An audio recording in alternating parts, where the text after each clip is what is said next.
Subscribe करिए हमारे channel target UP TET CTET को और बेल आइकन को दबाइए। हेलो फ्रेंड्स, मैं रेनू स्वागत करती हूँ आप सभी का आपके अपने channel target UP TET CTET में। दोस्तों, आज की इस वीडियो में हम आपके पीटी एग्जाम के सेकेंड शिफ्ट में पूछे गए प्रश्न पत्र का यहाँ पर हम सभी क्वेश्चंस का दोस्तों आज की इस वीडियो में आपके पीईटी एग्जाम का जो सेकंड शिफ्ट हुआ था उसमें जितने भी क्वेश्चंस थे सारे के सारे क्वेश्चंस को इस वीडियो में मैं कवर करूंगी। आपके टोटल 100 क्वेश्चन है, सारे के सारे आप यहाँ पर अच्छे से हर एक क्वेश्चन को एक्सप्लेन करके मैं बताऊंगी ताकि जो आपकी तैयारी है वो बेहतर हो पाए और जिस क्वेश्चन को आप समझ ले वो फिर भूले ना। तो चलिए स्टार्ट करते हैं। यहाँ पर हम क्वेश्चन नंबर 1 से, और शिफ्ट 1 का पेपर ऑलरेडी मैंने सॉल्व करा दिया है, तो शिफ्ट 1 की वीडियो भी आपको मिल जाएगी डिस्क्रिप्शन बॉक्स और कमेंट बॉक्स में। तो चलिए स्टार्ट करते हैं क्वेश्चन नंबर 1 से। निम्नलिखित किस क्रम में भारत आए टॉमस रो, फायान और ह्वेनसांग। दोस्तों यहाँ पर देखिए, जो टॉमस रो है यह ब्रिटिश काल में भारत आए, तो यह 1616 ईस्वी में भारत आए। कब आए? 1616 ईस्वी में ये भारत आए थे। ठीक है, अब इसके बाद देखिए यहाँ पर फायान की बात कर लेते। जो फायान है ये चंद्रगुप्त द्वितीय के शासनकाल में भारत आए थे और ये 399 ईस्वी में भारत आए थे। इसके बाद ह्वेनसांग की बात करें तो ये हर्षवर्धन के शासनकाल में आए थे और यह 627 से लेकर के 643 ईस्वी के आसपास आए थे। तो इस तरीके से आप देखिए यहाँ पर जो फायान है वो 399, फिर यहाँ पर ह्वेनसांग 627 और फिर टॉमस रो 1616। तो इस तरीके से दूसरा, तीसरा, फिर पहला। तो दूसरा, तीसरा और पहला, तो आप यहाँ पर देखिए ऑप्शन नंबर सी जो है ये सही हो जाएगा। अब इसके बाद हम आगे बढ़ेंगे। क्वेश्चन नंबर 2 है, सिराजुद्दौला किस युद्ध में अंग्रेजों से पराजित हुआ था? बक्सर, प्लासी, वांडीवॉस या इनमें से कोई नहीं। दोस्तों, जो सिराजुद्दौला थे यह प्लासी के युद्ध में अंग्रेजों से पराजित हुए थे, याद रखिएगा। और दोस्तों ये युद्ध हुआ था 23 जून 1757 को। तो ऑप्शन बी जो है ये सही हो जाएगा। क्वेश्चन नंबर 3 है, इनमें से कौन हड़प नीति का कट्टर समर्थक था? तो हड़प नीति का मतलब है दोस्तों कि अंग्रेजों के शासनकाल में ऐसे राजा जिनकी कोई संतान नहीं होती थी, तो वह जो अंग्रेज थे वो क्या करते थे, उनके राज्य को अपने साम्राज्य में मिला लेते थे। तो ये कट्टर समर्थक इसका कौन था? लॉर्ड डलहौजी। इसके बाद क्वेश्चन नंबर 4 है, भारतीय इतिहास में धन्वंतरी कौन थे? दोस्तों, भारतीय इतिहास में धन्वंतरी थे यह चंद्रगुप्त विक्रमादित्य की सभा को सुशोभित करने वाले एक प्रसिद्ध चिकित्सक थे, यानी कि डॉक्टर थे। ठीक है, तो यहाँ पर देखिए जो ऑप्शन बी है ये सही हो जाएगा। इसके बाद हम आगे बढ़ेंगे। क्वेश्चन नंबर 5 है, मौर्यकालीन भारत के विवरण वाली इंडिका के लेखक कौन है? इंडिका पुस्तक को किसने लिखा है? ये आप सभी को अच्छे से पता है किसने लिखा? मेगास्थनीज ने। इसके बाद क्वेश्चन नंबर 6 है, साइमन कमीशन किस वर्ष भारत में आया था? तो साइमन कमीशन 1928 में भारत आया था और इसका बहुत अधिक विरोध किया गया था। लाला लाजपत राय को आपको पता है कि इसी विरोध में उनको लाठियां खानी पड़ी थी और जिसकी वजह से उनकी मृत्यु हो गई थी। क्वेश्चन नंबर 7 है, भारतीय राष्ट्रीय कांग्रेस द्वारा किस अधिवेशन में ऐतिहासिक पूर्ण स्वराज या पूर्ण स्वतंत्रता का प्रस्ताव पारित किया गया? बंबई, लाहौर, कराची या लखनऊ। तो राइट आंसर दोस्तों लाहौर के अधिवेशन में। ऑप्शन बी जो है ये सही हो जाएगा। क्वेश्चन नंबर 8 पर आते हैं, निम्न का मिलान करें। Indian national army. तो इंडियन नेशनल आर्मी दोस्तों संबंधित है सुभाष चंद्र बोस से। गदर पार्टी संबंधित है दोस्तों लाला हरदयाल से। मित्र मेला वीडी सावरकर और home rule league Annie Besant. तो इस तरीके से यहाँ पर हम उत्तर देखेंगे दोस्तों, तो यहाँ पर ऑप्शन नंबर बी जो है आप देखिए ए का क्या है? ए का 2 है। आप देखिए यहाँ पर ए का क्या है? ए का 2 है सुभाष चंद्र बोस, और फिर यहाँ पर देखिए बी का क्या है? 1 है। तो बी का क्या है? 1 है। सी का 3 है, डी का 4 है। तो ऑप्शन बी यहाँ पर सही हो गया इस तरीके से। ठीक है, और हम आगे बढ़ेंगे। इसके बाद अगला क्वेश्चन है क्वेश्चन नंबर 9, निम्न में से किसने महात्मा गांधी के खिलाफत आंदोलन से जुड़ने का विरोध किया था? तो दोस्तों जो खिलाफत आंदोलन था ये तुर्की के खलीफा के पद को हटाने के लिए किया गया था और इसका विरोध किसने किया था? मोहम्मद अली जिन्ना ने किया था। ऑप्शन सी जो है ये सही हो जाएगा। क्वेश्चन नंबर 10 है, इनमें से कौन सा क्रांतिकारी संगठन काकोरी षड्यंत्र केस में शामिल था? कौन सा संगठन था? Hindustan Republican Association. राम प्रसाद बिस्मिल भी थे दोस्तों। इसके अलावा अशफाक उल्ला खान थे, राजेंद्र लाहिड़ी थे, केशव चक्रवर्ती थे, मुकुंद लाल थे, बनवारी लाल थे, कुल 10 क्रांतिकारी थे इस षड्यंत्र में, ठीक है। और इसमें हिंदुस्तान रिपब्लिकन एसोसिएशन जो है, यह संगठन, इसी संगठन के व्यक्ति थे ये लोग, और यही संगठन इसमें शामिल था। इसके बाद क्वेश्चन नंबर 11 है, नागार्जुन सागर बांध किस नदी पर बना है? तो ये कृष्णा नदी पर बना है, जो कि तेलंगाना राज्य में है। क्वेश्चन नंबर 12 है, माउंट एवरेस्ट पर प्रथम बार चढ़ाई किस वर्ष की गई थी दोस्तों? तो किस वर्ष की गई थी? चढ़ाई की गई थी 1953 यानी कि 1953 में। तो दोस्तों और कौन कौन किसने किसने चढ़ाई की थी? तो एडमंड हिलेरी और शेरपा तेंजिंग, याद रखिएगा। इसके बाद आगे बढ़ते हैं, हम क्वेश्चन नंबर 13 पर आते हैं। भरतपुर में स्थित पक्षी अभ्यारण्य राष्ट्रीय उद्यान का नाम है? तो यहाँ पर राइट आंसर हो जाएगा केवला देव घाना राष्ट्रीय उद्यान, ऑप्शन सी जो है ये सही हो जाएगा। क्वेश्चन नंबर 14 है, भिलाई इस्पात संयंत्र के लौह अयस्क का स्रोत है? दिल्ली, राजहरा, कोरबा, उमरिया या फिर राजनांदगांव। यहाँ पर राइट आंसर है option number A, Delhi Rajhara, ठीक है। और यह कहाँ है? छत्तीसगढ़ में है। क्वेश्चन नंबर 15 है, दिए गए दर्रों और उनके स्थानों का कौन सा जोड़ा सही नहीं है? कौन सा जोड़ा सही नहीं है दोस्तों? तो यहाँ पर आप देखिए दोस्तों, यहाँ पर देखिए जो जोजिला दर्रा है यह लद्दाख में है, ठीक है। और जो बुर्जिल है यह पाक अधिकृत कश्मीर में। तो इस तरीके से ये कश्मीर हो जाएगा। तो यहाँ पर देखिए जम्मू और कश्मीर दिया है, तो जोजिला लद्दाख और बुर्जिल कश्मीर हो जाएगा, ये सही जोड़ा नहीं है। फिर देखिए बारालापचाला और सिपकिला, तो दोस्तों ये है हिमाचल प्रदेश में, तो ये भी सही नहीं है। इसके बाद देखिए थागाला, नीति पास और लिपुलेख दर्रा, तो दोस्तों ये स्थित है उत्तराखंड में। ये कहाँ है? उत्तराखंड में। और ये बारालापचाला और सिपकिला हिमाचल प्रदेश में। और यहाँ पर ऑप्शन 4 जो है नाथुला और जेलेपला, ये सिक्किम में है। तो केवल और केवल चौथा यहाँ पर सही जोड़ है, बाकी पहला दूसरा तीसरा गलत है। तो ऑप्शन डी जो है ये सही हो जाएगा। इसके बाद क्वेश्चन नंबर 16 है, किसके बढ़ने के फलस्वरूप निजी निवेश में वृद्धि की अधिक संभावना होगी?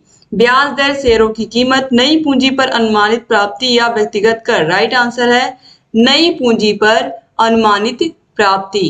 क्वेश्चन नंबर 17 है, भारत की राष्ट्रीय आय का आंकलन करने वाली संस्था कौन है? जो राष्ट्रीय आय का आंकलन करती है तो वो दोस्तों करती है केंद्रीय सांख्यिकी संगठन, यानी कि सेंट्रल स्टैटिस्टिकल ऑर्गेनाइजेशन।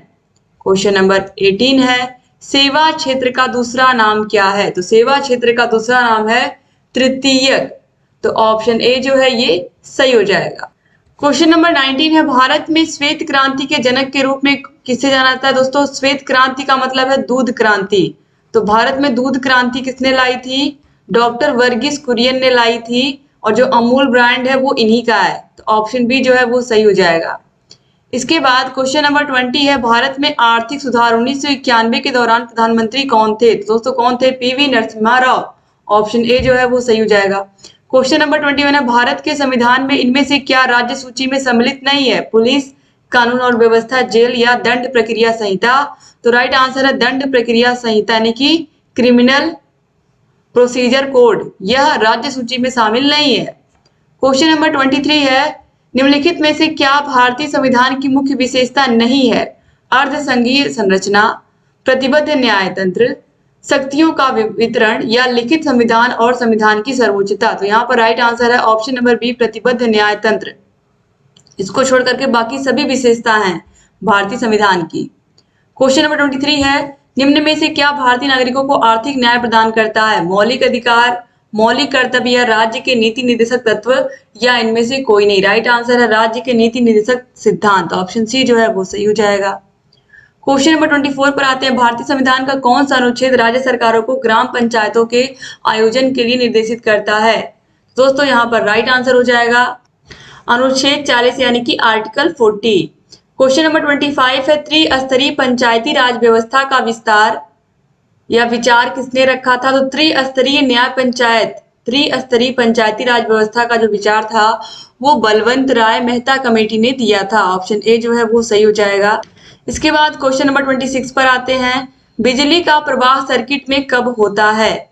तो बिजली का प्रवाह सर्किट में कब होता है दोस्तों? स्विच के चालू होने पर, स्विच के बंद होने पर, स्विच बंद या चालू होने पर, या कोई वोल्टेज नहीं होता। दोस्तों ये जो क्वेश्चन है इस पर सभी को कॉमन अंक दिए गए थे, क्योंकि यहाँ पर जो क्वेश्चन पूछा गया था इसमें डाउट था स्विच चालू होने पर प्रवाह होगा, क्योंकि अगर हम सर्किट बनाएंगे तो यहाँ पर इस तरीके से जब ये इसको टच करेगा तो ये बंद होगा, ठीक है, और फिर बंद होने पर इसमें सर्किट में बिजली प्रवाह होगी, और जब ये खुला रहेगा तो इसमें बिजली प्रवाहित नहीं होगी। तो इस तरीके से यहाँ पर डाउट होने की वजह से इस पर स्टार मिला था, यानी कि इस पर सभी को अंक मिले थे। क्वेश्चन नंबर 27 है, प्रतिरोध की एसआई इकाई क्या? प्रतिरोध का मात्रक क्या होता है? ओम होता है, हम सभी को पता है। विद्युत धारा का मात्रक एम्पियर होता है, ये भी आपको पता ही है। क्वेश्चन नंबर 28 है, नींबू का खट्टा स्वाद इनमें से किसकी उपस्थिति के कारण होता है? चाहे नींबू हो, चाहे संतरा हो, चाहे इमली हो। दोस्तों जो भी जितने भी खट्टे फल होते हैं जिनका भी स्वाद खट्टा होता है उनमें होता है साइट्रिक एसिड, यानी कि साइट्रिक अम्ल। ऑप्शन ए जो है सही हो जाएगा। क्वेश्चन नंबर 29 पर आते हैं, कर्कट जनक रसायन से क्या होता है? हृदय रोग, मधुमेह, कैंसर या दमा? तो राइट आंसर दोस्तों यहाँ पर हो जाएगा ऑप्शन नंबर सी, कैंसर।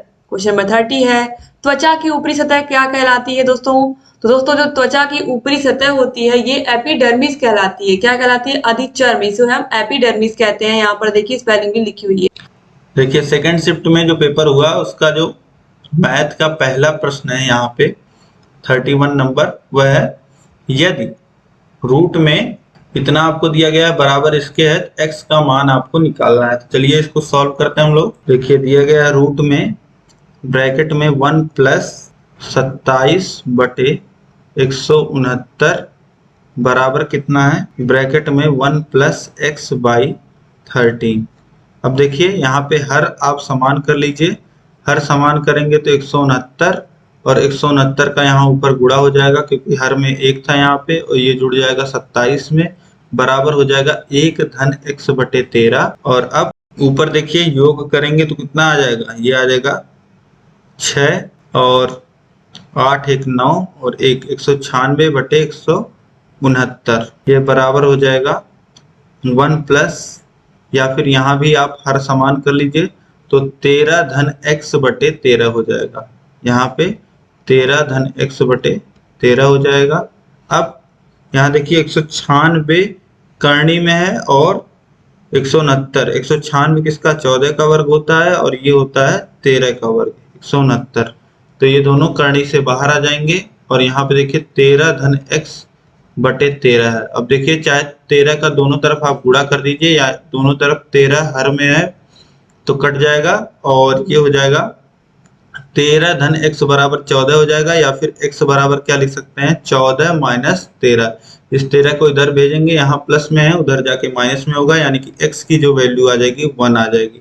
जो x का मान आ जाएगा यहाँ पे वह 1 आ जाएगा। ऑप्शन ए जो हो जाएगा वह बिल्कुल सही हो जाएगा। अब इसके बाद देखिए नेक्स्ट क्वेश्चन है 32 नंबर, 37 सही 1/2 में कुल कितने 1/8 हैं? यह देखिए थोड़ा सा भिन्न का प्रश्न है, आपको ट्रिक किया है यहाँ पे। तो इसको कैसे सॉल्व करेंगे? देखिए आपसे पूछ रहा है कि 37 सही 1/2 में कितने 1/8 हैं, ठीक है, यही प्रश्न पूछ रहा है। अभी यहीं पे अगर पूछता 8 में कितने 2 हैं, यही आपसे पूछ ले, तो आप क्या करोगे? 8 में 2 का भाग आप दे दोगे, कट जाएगा, आप बता दोगे कि 8 में 4 2 हैं। ठीक, ये आसान है। इसी तरीके से ये भी आसान है, बस आपको कुछ नहीं करना है, 37 सही 1/2 में 1/8 का भाग दे देना है, ठीक है। तो इसको अब लिख लीजिए आगे आप, 37 सही 1/2 भागा 1/8। अब देखिए 37 सही 1/2 को क्या लिखा जा सकता है? 2 का गुणा 37 में होगा 74, और अंश में 1 है, यह जुड़ जाएगा, हो जाएगा 75। 75/2 भागा 1/8। अब देखिए दो भिन्नों में अगर भाग हो रहा हो तो जिससे भाग जा रहा है उसको आप पलट दीजिए, तो चिन्ह जो हो जाता है वह पलट जाता है। इसे कितना लिख सकते हैं? 8/1 लिख देंगे, ठीक है, यानी कि भिन्न को पलट देंगे तो चिन्ह भी पलट जाता है। अब देखिए 2 से 8 को काटेंगे, 4 बार में कट जाएगा, 75 का गुणा आप 4 में करोगे तो कितना आ जाएगा? 300 आ जाएगा। तो 37 सही 1/2 में 301/8 है, यहां से आप कह सकते हो। तो ऑप्शन ए जो हो जाएगा 300, यह बिल्कुल सही हो जाएगा। ठीक, अब इसके बाद नेक्स्ट क्वेश्चन है, देखिए 33 नंबर। करनी में 36.1/101.4, इसी को सॉल्व करना है। तो चलिए सॉल्व करते हैं। देखिए करनी में है 36.1, बटे में है 102.4। अब इसको क्या लिखा जा सकता है, कहीं भी भिन्न हो, करनी में हो, करनी के बाहर हो, स्क्वायर में हो, आप ऊपर नीचे किसी एक संख्या से गुणा कर देंगे। 10 से ऊपर नीचे गुणा कर दीजिए, कोई अंतर नहीं आता है। तो 10 से ऊपर नीचे गुणा करेंगे तो यहाँ पे दशमलव हट जाएगा। ठीक है, दशमलव हटा के लिख सकते हैं, इसीलिए डायरेक्ट दशमलव हटा सकते हैं यहाँ पे। ठीक है, अब 361 किसका वर्गमूल होता है? तो 361 जो होता है वह 361 किसका वर्ग होता है? तो 19 का वर्ग होता है। तो अंडर रूट 361 को हम लोग 19 लिख सकते हैं, और 1024/32 का वर्ग होता है। तो सीधे 19/32, इसका सलूशन आ जाएगा सीधे 19/32। तो ऑप्शन सी जो हो जाएगा 19/32, यह बिल्कुल सही हो जाएगा। इसके बाद देखिए नेक्स्ट क्वेश्चन हम लोग देखते हैं। प्रश्न संख्या 34 है, एक शहर की जनसंख्या 4% की वार्षिक वृद्धि है, परंतु स्थानांतरण के कारण % वार्षिक तक घट भी जाती है। 3 वर्षों में वृद्धि का प्रतिशत क्या होगा? अब देखिए शहर की जो जनसंख्या है वह 4% बढ़ रही है वार्षिक दर से, और % घट जा रही है, क्योंकि कुछ लोग स्थानांतरित हो जा रहे हैं, मतलब कुछ लोग शहर से बाहर चले जा रहे हैं। अब देखिए किसी मान लेते हैं शहर की जो पॉपुलेशन है वह P है, और यह 4% बढ़ रहा है सालीना। ठीक है, 4% बढ़ रहा है, और % जो है वह घट रहा है। ठीक, तो ओवरऑल इसको छोड़ दीजिए, 4% बढ़ रहा है, % घट रहा है। ओवरऑल क्या हो रहा है? ओवरऑल हो रहा है 3.5% जो है वह जनसंख्या बढ़ रही है हर एक साल। ठीक, और आपसे पूछ रहा है कि 3 वर्षों में वृद्धि का प्रतिशत क्या होगा? 3 वर्षों में वृद्धि का प्रतिशत क्या होगा? अब देखिए वार्षिक दर से बढ़ रही है, मतलब कि वर्ष में 3.5% बढ़ रही है, और आपसे पूछ रहा है 3 वर्षों में कितना बढ़ेगी? तो 3 वर्षों में कितनी बार बढ़ेगी? 3 वर्षों में 3 बार बढ़ेगी, क्योंकि वार्षिक दर से बढ़ रही है, मतलब 3 वर्षों में 3 बार जनसंख्या बढ़ेगी। ठीक, तो यहाँ पे बस कुछ नहीं है, सिंपल सा प्रतिशत का आपका यह क्वेश्चन है। अगर कोई भी संख्या दी गई है जिसमें 3.5% की वृद्धि हो रही है, और वह 3 बार बढ़ रही है 3.5% की दर से, तो उसमें कितने प्रतिशत की वृद्धि होगी, 3 वर्षों में कितने प्रतिशत का अंतर आएगा, यह आपसे पूछा जा रहा है। अब इसका फॉर्मूला दोस्तों मैंने आपको बताया है। इसका फॉर्मूला क्या होता है? a + b + ab/100। अब देखिए 2 बार, अगर जैसे कोई a% से बढ़ रहा है फिर b% से बढ़ रहा है, तो हमारे पास ये फॉर्मूला होता है। अब हमें 3 बार बढ़ोतरी को निकालना है, तो 3 बार बढ़ोतरी निकालने के लिए क्या करेंगे? पहले 2 बार में बढ़ोतरी निकाल लेंगे, जैसे 3.5% 3 बार हमको बढ़ाना है, 3.5% हमको 3 बार बढ़ाना है। ठीक, तो सबसे पहले हम लोग क्या कर लेंगे? सबसे पहले 2 बार बढ़ा के देख लेंगे कितना आ रहा है, फिर जो रिजल्ट आएगा उसको और 3.5% को फिर बढ़ा के हम लोग देख लेंगे कि कितना प्रतिशत वृद्धि होगी। यही आपसे यहाँ पे पूछ रहा है कि 3 वर्षों में वृद्धि का प्रतिशत क्या होगा। ठीक, तो चलिए इसको सॉल्व करते हैं। अब ए बी का मान क्या होगा? अब देखिए 3.5% बढ़ रहा है, यानी कि ए का भी मान 3.5 होगा और बी का भी मान 3.5 होगा। तो 3.5 धन 3.5 और ऊपर 3.5 गुणे 3.5, 3.5 गुणे 3.5/100। तो अब देखिए 3.5 कितना हो जाएगा? 7, और धन अब गुणा कर लीजिए 35 पच्चे, तो ये हो जाएगा 35 दूनी 70 होता है, और 140, और 140 में 35 जोड़ देंगे तो 175, यानी कि 5 और हासिल लगा 17, तो 35 × 105 और 17 कितना हो जाएगा? 105 और 70 है 122 हो जाएगा। ठीक, ये आ गया 122 और 2 स्थान पे दशमलव लग जाएगा, यानी कि 12.25 बटे 100। तो अब इसको सॉल्व कर लीजिए। तो 7 धन, अब 100 से भाग देंगे तो 2 स्थान दशमलव खिसक जाएगा बाएं तरफ, तो ये हो जाएगा 0.125। अब इसको कितना लिख सकते हैं, 7.1 जोड़ने के बाद 25, ये आ गया। तो अब यहाँ पे 3.5% की वृद्धि होने के बाद जब फिर 3.5% की वृद्धि होगी तो कितना हो जाएगा, यह हो जाएगा टोटल वृद्धि, ओवरऑल वृद्धि कितनी हो जाएगी, 7.12% की। तो एक वृद्धि हो गई 7.12% की, और इसके बाद एक वृद्धि बची हुई है अभी 3.5% की। तो फिर से यही फॉर्मूला हम लोग लगाएंगे, a plus B plus A B by 100। अब यहाँ पे a कितना होगा, यहाँ पे a होगा 7.125 और b कितना होगा 3.5। ठीक, अब यहाँ पे देखिए a की वैल्यू 7.125 धन b की वैल्यू 3.5। a कितना है 7.125 गुणे b कितना है 3.5 बटे 100।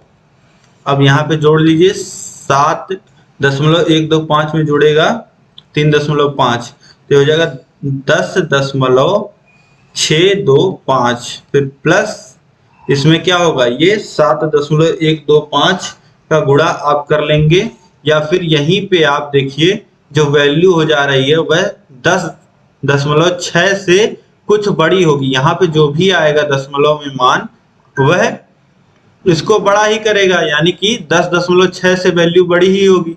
तो यहाँ ऑप्शंस में आप देखोगे तो 10.6 से बड़ा कौन सा ऑप्शन है, ऑप्शन डी 10.8। अब इसको आप सॉल्व कर लोगे तो भी आप देखोगे 7.125 का गुणा करोगे आप 3.5 में, 7.125 का गुणा आप करोगे 3.5 में तो ये कितना आ जाएगा, ये आ जाएगा 24.93 और बाई 100 है तो 0.2 जुड़ जाएगा, 0.2 जुड़ जाएगा तो ये 10.8 हो जाएगा। ठीक है, 10.8 हो जाएगा। तो यही आपके ऑप्शन डी, यह बिल्कुल सही है। इसके बाद देखिए, इसके बाद प्रश्न संख्या 35 है और यह देखिए 13 परिणामों का औसत 65 है, पहले 7 का औसत 63 है और आखिरी 7 का औसत 70 है, तो 7वें का परिणाम है, 7वें का परिणाम है। तो 7वां कितना होगा यह आपसे पूछ रहा है। जैसे 13 परिणाम आपको दिए गए हैं और उनका औसत दिया गया है। ठीक, देखिए औसत और प्रतिशत, यह 2 चैप्टर्स आपको बहुत अच्छे से करने हैं पेट के लिए। ठीक है, अब यहाँ पे बहुत अच्छे अच्छे प्रश्न पूछे गए हैं, बेसिक प्रश्न है लेकिन अच्छे प्रश्न है। जो आपका कॉन्सेप्ट क्लियर होगा तभी आप इन प्रश्नों को कर पाओगे। तो देखिए 13 परिणाम है जिसका औसत आपको दिया गया है, पहले 7 का औसत दिया गया है, आखिरी 7 का औसत दिया गया है, और बीच वाला जो 7वां है उसका परिणाम आपसे पूछ रहा है वह कितना होगा। ठीक है, तो आप सबसे पहले, कुछ लोगों को यह प्रश्न समझ में आएगा, कुछ लोगों को नहीं आएगा। अब देखिए एक परिणाम यह है, दूसरा परिणाम यह है, तीसरा, चौथा, 5वां, 6वां, 7वां, 8वां, 9वां, 10वां, 11वां, 12वां और 13वां, यह 13 परिणाम है। शुरू के 7 परिणाम ये हो गए और लास्ट के 7 परिणाम ये हो गए। और टोटल का भी आपको दिया है, टोटल का भी आपको दिया है। शुरू के 7 का आपको 63 दिया है, आखिरी के शुरू के 7 का आपको 63 दिया है, लास्ट के 7 का आपको 70 दिया गया है। ठीक है, और टोटल जो 13 परिणाम है इनका औसत आपको 68 दिया गया है, टोटल जो है उनका 68 दिया गया है। ठीक, अब यहाँ पे आपको पूछ रहा है कि यह जो 7वां है, यह जो 7वां है इसका मान कितना है। तो इसका मान निकालने के लिए हम लोग कैसे निकाल सकते हैं, देखिए अब बहुत ही आसान है। आप क्या कर सकते हैं, आपको पहले जो 7 का औसत दिया गया है का देख लीजिए आपकी पहले सातों का योग कितना है, फिर उसमें आप जोड़ दीजिए आखिरी के सातों का योग। ठीक है, ये हो गया। अब इसमें क्या होगा, पहले सातों का और आखिरी के सातों का आप योग जोड़ोगे तो जो बीच वाला ये जो 7 है, ये जो 7वां है, यह 2 बार जुड़ेगा। ठीक, और फिर आप जब यह निकालोगे 13 का 13हों का योग जब आप निकालोगे आपको संख्या मिल जाएगी। आप क्या करिएगा, जो इन दोनों का योग है, पहले सातों और आखिरी सातों का जो योग आपको मिलेगा, जिसमें 7वां 2 बार आया है, उसमें से आप घटा दीजिएगा 13हों का जो योग होगा। ठीक है, उसमें से देखिए 13 में से 13 का योग निकल जाएगा और 7 जो 2 बार जुड़ा था वह 1 बार तो निकल जाएगा और 1 बार रह जाएगा, यानी कि 7 का मान आपको मिल जाएगा। अब देखिए इसको मैं आपको करा देता हूं। देखिए 13 परिणामों का योग अगर हमको देखना है, जो 13 है, आपको पूरे 13 परिणाम दिए गए हैं, उनका अगर योग आपको निकालना है तो आप क्या कर सकते हैं, जो औसत है यानी कि 68 और उसमें गुणा कर देंगे 13 से, 13 परिणामों से, तो ये कितना हो जाएगा, ये हो जाएगा 884। 884 आ जाएगा। अब पहले 7 का योग देख लेते हैं। पहले 7 का योग, पहले 7 का योग तो कितना हो जाएगा, पहले 7 में 7 संख्याएं हैं, 63 औसत है यानी कि 63 गुणे 7। अब देखिए 7 त्रिक 21 के 1 80 लगा 2, 7 छक 42 और 2 44, तो 441 ये आ गया। अब आखिरी का देख लेते हैं, आखिरी 7 का योग, आखिरी 7 का योग देखना है तो आखिरी 7 का औसत कितना है, 70 है। अब 70 में गुणा हो जाएगा 7 का, तो 7 सत्ते 49 और 0 490। ठीक, अब अगर 7वां पद हमको निकालना है, 7वां पद, यहीं पे समझने वाली बात है। 7वां पद अगर हमें निकालना है तो देखिए पहले का योग, पहले 7 का योग और धन आखिरी 7 का योग हम लोग कर देते हैं, तो हमें क्या मिलेगा यह आप सोचिए। यह आप सोचेंगे पहले 7 का योग और दूसरे 7 का योग को अगर हम लोग जोड़ देंगे तो हमें सभी संख्याओं का योग मिलेगा, लेकिन इस 7 वाले पद का योग 2 बार मिलेगा। ठीक, क्यों, क्योंकि यह पहले 7 में भी है और आखिरी 7 में भी है। तो हम लोग क्या करेंगे, 441 धन 490, यह हम लोग कर लिया और इसमें से हम लोग घटा देंगे जो 13 परिणामों का योग है, यानी कि 884। देखिए 884 में सभी पद एक एक बार जुड़े हैं और इसमें 7वां जो पद है वह 2 बार जुड़ा है और बाकी सभी पद 1 बार जुड़े हैं। तो अब इसको जोड़ लीजिए, 1 9 4 13 और 4 4 8 1 9, 931 में से 884 घट जाएगा तो ये कितना आ जाएगा, ये आ जाएगा 7 और 4 47। उत्तर कितना हो जाएगा, 7वां जो पद होगा वह कितना होगा, 47 होगा। ठीक है, यहाँ से आप प्रश्न को समझ गए होंगे। बहुत ही अच्छे से मैंने आपको सभी प्रश्नों को यहाँ पे समझा दिया है। क्वेश्चन नंबर 36 है, निम्न में से तीक्ष्ण का विलोम शब्द क्या है। तीक्ष्ण मतलब होता है दोस्तों तीव्र या तीखा, तो इसका विलोम हो जाएगा कुंठित। ऑप्शन डी जो है ये सही हो जाएगा। क्वेश्चन नंबर 37 है, गजवदन का पर्यायवाची क्या है। गर्जन, मेघनाथ, गणपति या विष्णु। तो गजवदन यानी कि गजानन, और गजानन किसका पर्यायवाची है, गणेश जी का यानी कि गणपति। ऑप्शन सी सही हो जाएगा। क्वेश्चन नंबर 38 है, कांटों से भरा हुआ वाक्य के लिए नीचे दिए गए विकल्प में से एक शब्द चुनिए। कांटों से भरा हुआ के लिए एक शब्द क्या होगा, कंटक, विकीर्ण, कुचैला या कंटका कीर्ण। राइट आंसर है कंटका कीर्ण। क्वेश्चन नंबर 39 है, दूध का दूध और पानी का पानी करना मुहावरे का अर्थ क्या है। कितना आसान सा प्रश्न पूछा। दूध का दूध करना और पानी का पानी करने का मतलब क्या होता है कि सही प्रकार से डिसीजन लेना, बिल्कुल आर या पार की स्थिति होती है, जो हम बिल्कुल सही डिसीजन लें, उचित निर्णय लें। तो ऑप्शन डी जो है वो सही है, यानी कि दूध का दूध करना और पानी का पानी करना, उचित निर्णय लेना, सही निर्णय लेना। क्वेश्चन नंबर 40 है, शुद्ध वर्तनी का चयन करें। तो बहिष्कार कैसे लिखते हैं आप सभी को पता है। ऑप्शन सी जो है ये सही हो जाएगा। दोस्तों इसके बाद देखिए यहाँ पर क्वेश्चन नंबर 41 से लेकर के 43 का यहाँ पर एक पैराग्राफ दिया गया इंग्लिश का। इसको पढ़ करके आपको यहाँ पर कुछ क्वेश्चंस पूछे गए हैं जिनका आंसर आपको करना। चलिए देखते हैं। आई climbed into bed and rolled my self in my blanket. दोस्तों यहाँ पर लिखा हुआ है कि मैं बिस्तर पर चढ़ा और मैंने क्या किया, मैंने ब्लैंकेट को अपने ऊपर ओढ़ लिया। First extinguishing the light that burn steadily near the door, यानी कि पहले दरवाजे के पास लगी हुई रोशनी या जल रहे बल्ब को क्या किया, मैंने बुझाया। उसके बाद देखिए यहाँ पर लिखा हुआ है कि बुझाने के बाद मैं क्या करता हूँ, कोशिश करता हूँ सोने की। I lay still trying to get to sleep but my fear made that impossible and soon I sat up in bed peering into the darkness and occasionally glancing at the round window in the side of the ship। तो यहाँ पर बताया गया है कि मैं बिस्तर पर चढ़ा और मैंने क्या किया, मैंने चादर को अपने ऊपर ओढ़ लिया और मैं सोने की उसके बाद मैंने लाइट्स को ऑफ किया जो दरवाजे के पास जल रही थी और मैं फिर से सोने की कोशिश कर रहा था, लेकिन मुझे जो मेरा फियर था, जो मेरा डर था, वो मुझे सोने नहीं दे रहा था और मैं अचानक से, या कह सकते हैं कि उस डर ने मेरा सोना क्या बना दिया, असंभव बना दिया।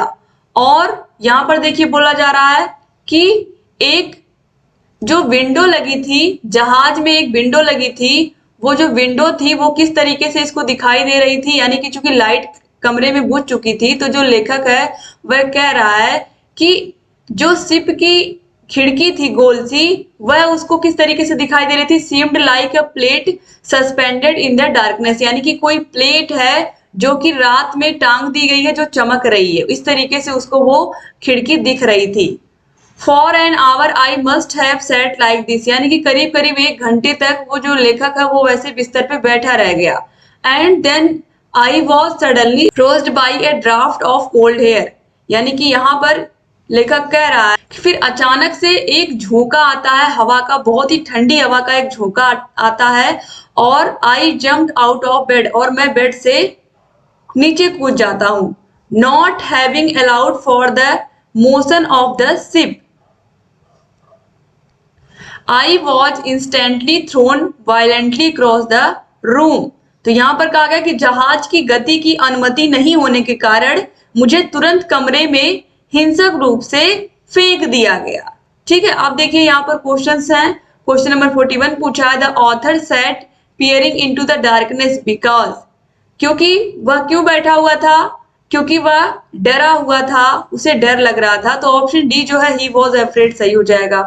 क्वेश्चन नंबर 42 है, the author jumped out of the bed because, वह जंप क्यों किया बिस्तर से, क्योंकि एक बहुत ही ठंडी हवा उसके पास से गुजरती है। A cold breeze blew past his face, option C जो है ये सही हो जाएगा। उसके बाद वो क्या करता है, बिस्तर से कूद जाता है। क्वेश्चन नंबर 43 है, which one of the following did the author do first, तो वह क्या करता है, बिस्तर पे चढ़ता है। तो ऑप्शन बी जो है क्लाइंबिंग इनटू बेड क्या होगा, सही हो जाएगा। क्वेश्चन नंबर 44 है, give synonym for the following word pride. Pride का पर्यायवाची शब्द ढूंढना है। प्राइड मतलब होता है स्वाभिमान।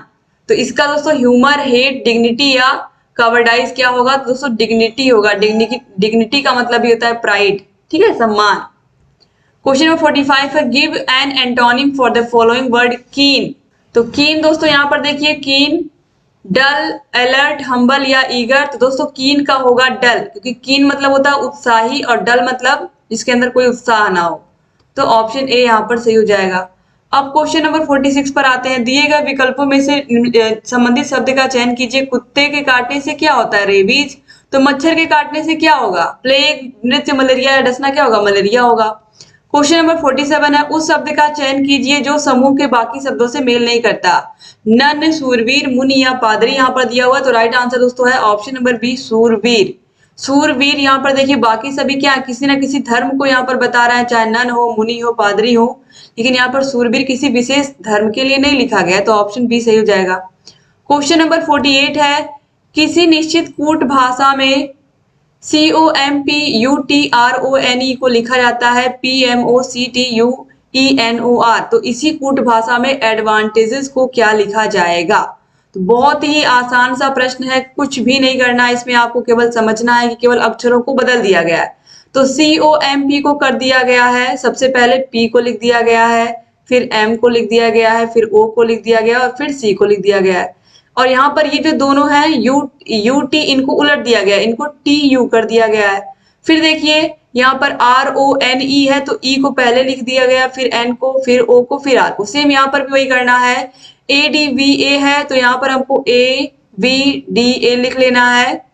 उसके बाद यहाँ पर देखिए फिर NT है, इसको हमें TN कर लेना है। फिर उसके बाद देखिए AGES है तो S को पहले, ये 4 अक्षर, S को पहले हमें कर लेना है, फिर E को, फिर G को और फिर A को। तो इस तरीके से आप देखिए यहाँ पर ABDATNSEGA ऑप्शन बी जो है ये सही हो जाएगा।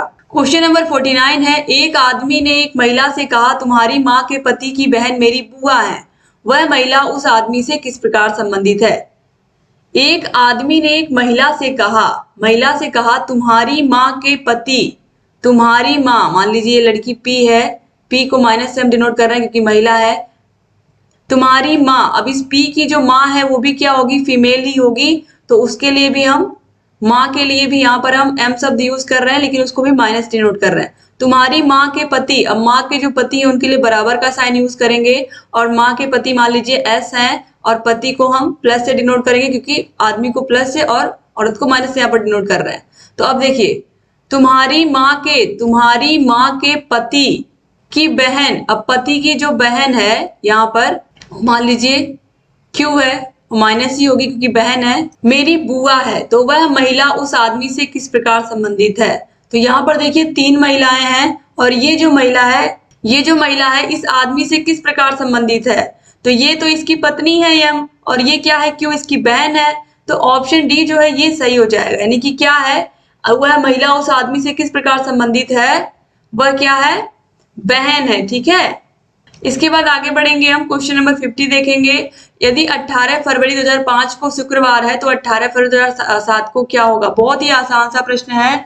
तो 18 फरवरी 2005 को दोस्तों देखिए, अब यहाँ पर हम 18 फरवरी 2006 को क्या होगा, शनिवार होगा। अब 18 फरवरी 2007 को क्या होगा, रविवार होगा, क्योंकि 2005, 2006, 2007 में से कोई भी लीप वर्ष नहीं है और 365 दिन वाले ये सारे ईयर हैं, तो इसमें केवल एक दिन आगे बढ़ जाएगा हर साल। ठीक है, तो इस तरीके से यहाँ पर जो ऑप्शन ए है वो सही हो जाएगा।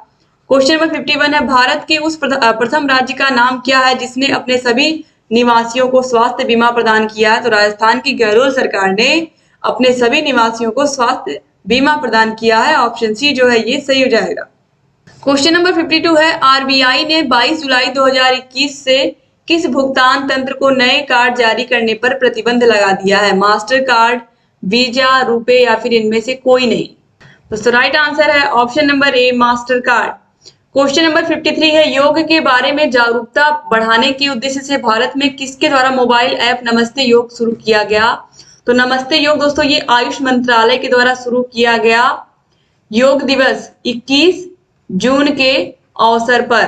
ठीक है, नमस्ते योग। इसके बाद क्वेश्चन नंबर 54 है, टोक्यो पैरा ओलंपिक 2021 में किसको भारतीय दल के ध्वजवाहक के लिए नामित किया गया? तो किसको किया गया था? मरियप्पन थंगवेलु को, और भारत ने इसमें 20 पदक जीते थे। क्वेश्चन नंबर 55 है, 2021-22 के दूसरे क्वार्टर यानी कि जुलाई सितंबर के लिए सुकन्या समृद्धि खाते की ब्याज दर क्या है? दोस्तों सिंपल सा इसका आंसर है 7.6%।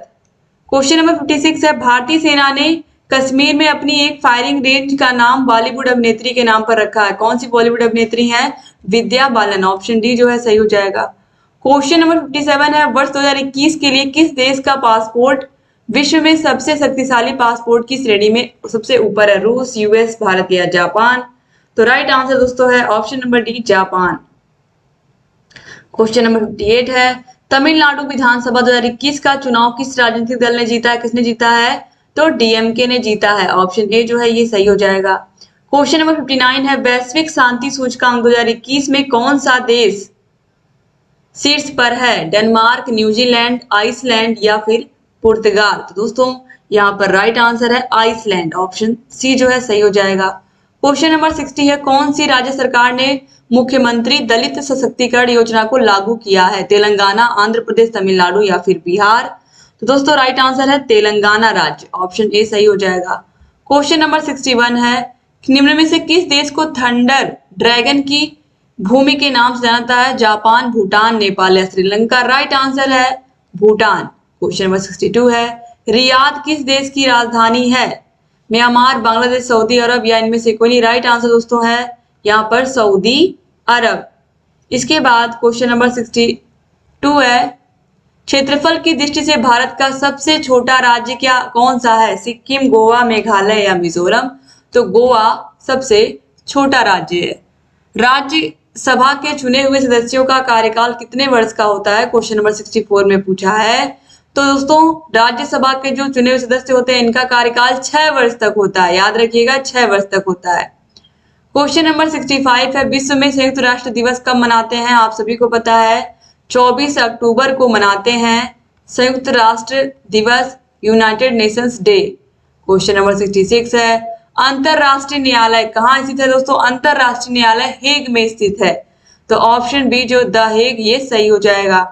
क्वेश्चन नंबर 67 है, विश्व प्रसिद्ध खजुराहो मूर्ति कलाएं कहाँ स्थित है? उड़ीसा में, मध्य प्रदेश में या महाराष्ट्र में या गुजरात में? राइट आंसर दोस्तों है मध्य प्रदेश में, ऑप्शन बी जो है ये सही हो जाएगा। क्वेश्चन नंबर 68 है, प्रसिद्ध नवकाले बारा उत्सव इनमें से किस राज्य से संबंधित है? केरल से, बिहार से, राजस्थान से या उड़ीसा से? दोस्तों ये संबंधित है उड़ीसा राज्य से, ऑप्शन डी जो है ये सही हो जाएगा। क्वेश्चन नंबर 69 है, निम्नलिखित में से कौन सी एक हरित गृह गैस नहीं है? मीथेन, नाइट्रोजन, कार्बन डाइऑक्साइड या क्लोरोफ्लोरोकार्बन? राइट आंसर है नाइट्रोजन, ऑप्शन बी सही हो जाएगा। क्वेश्चन नंबर 70 पर आते हैं, अर्जुन पुरस्कार किसके लिए दिया जाता है? बहुत ही आसान सा प्रश्न है, खेल के क्षेत्र में, स्पोर्ट्स में उत्कृष्ट प्रदर्शन करने वालों को दिया जाता है, तो ऑप्शन सी जो है ये सही हो जाएगा। क्वेश्चन नंबर 71 से लेकर के 75 तक यहाँ पर देखिए आप एक पैराग्राफ है, इसको हम पढ़ लेते हैं जल्दी से और इस पर आधारित हमें प्रश्नों के उत्तर देने होंगे। स्वतंत्रता संग्राम मनुष्य में उत्तम और स्प्रेरणीय विशेषताएं पैदा करता है और भारतीय स्वतंत्रता संग्राम भी इसका अपवाद नहीं है। महात्मा गांधी के नेतृत्व में यह युद्ध बिना किसी ईर्ष्या, द्वेष तथा खून खराबे के लड़ा गया था। गांधी जी इसे सत्याग्रह कहते थे। इसके पीछे उनकी शिक्षा, धार्मिक आस्था तथा अन्य उपलब्धियों का उतना हाथ नहीं था जितना उनके सदाचरण और व्यवहार का था। इस स्वतंत्र आंदोलन को स्मरण रखने का मुख्य कारण यह है कि यह जनतांत्रिक था, अर्थात इसमें देश के हर वर्ग और जाति के लोग सम्मिलित हुए थे, चाहे वे धनी हो या गरीब हो, नर हो या नारी हो अथवा विभिन्न संप्रदायों के हों। इसके साथ ही यह धर्मनिरपेक्ष और स्वतंत्रता कर्मियों के का संघर्षशील राष्ट्रीय आंदोलन था। धर्मनिरपेक्ष मतलब यह किसी विशेष धर्म से संबंधित नहीं था। स्वतंत्र भारत के नागरिक के रूप में हम आज जनतांत्रिकता और धर्मनिरपेक्षता का लाभ उठा रहे हैं। हम सोच नहीं सकते कि इतने बड़े देश में अपना शासन करने के लिए हम अपना प्रतिनिधि नहीं चुन सकते थे, या कोई गंदा कानून लागू कर दिया जाता तो हम उसके विरुद्ध आवाज भी नहीं उठा सकते थे और हम अपनी राय स्वतंत्रता पूर्वक व्यक्त नहीं कर सकते थे। अब यहाँ पर देखिए क्वेश्चन नंबर 71 में पूछा है कि उपयुक्त गद्यांश में प्रयुक्त स्मरणीय शब्द का क्या अर्थ है? प्राप्त करने योग्य, प्राप्त की हुई, त्याग करने योग्य या त्याग की हुई? राइट आंसर दोस्तों प्राप्त करने योग्य।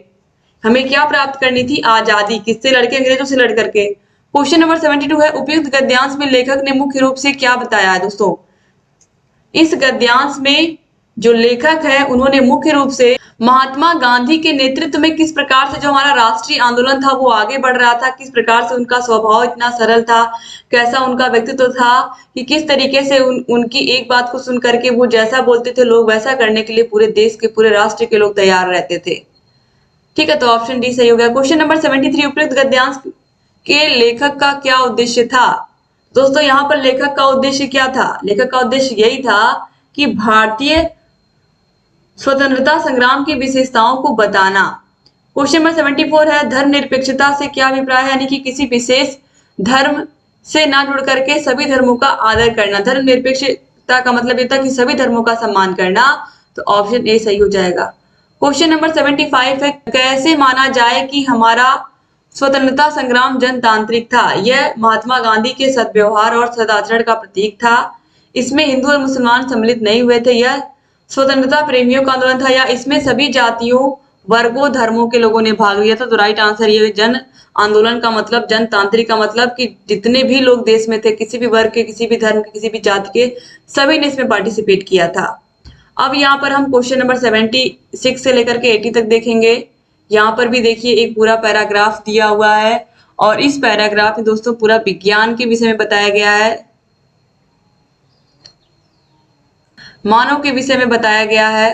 तो चलिए इसमें भी हम देख लेते हैं किस प्रकार से जो मानव ने चिकित्सा पद्धतियों का आविष्कार किया। हम ये कह सकते हैं किस तरीके से आजकल जो चिकित्सा है वो कितनी आगे पहुंच चुकी है और लगभग लगभग बहुत सारे बीमारियों का इलाज करने में डॉक्टर आज सफल हैं। इसके अलावा बहुत सारे अंग प्रत्यारोपण भी हो रहे हैं, यानी कि जैसे कि किडनी ट्रांसप्लांट, यानी कि अंगों का भी प्रत्यारोपण हो रहा है। तो यही यहाँ पर बताया गया, इसको यहाँ पर हम पढ़ के देखेंगे, फिर 5 प्रश्नों का उत्तर देंगे।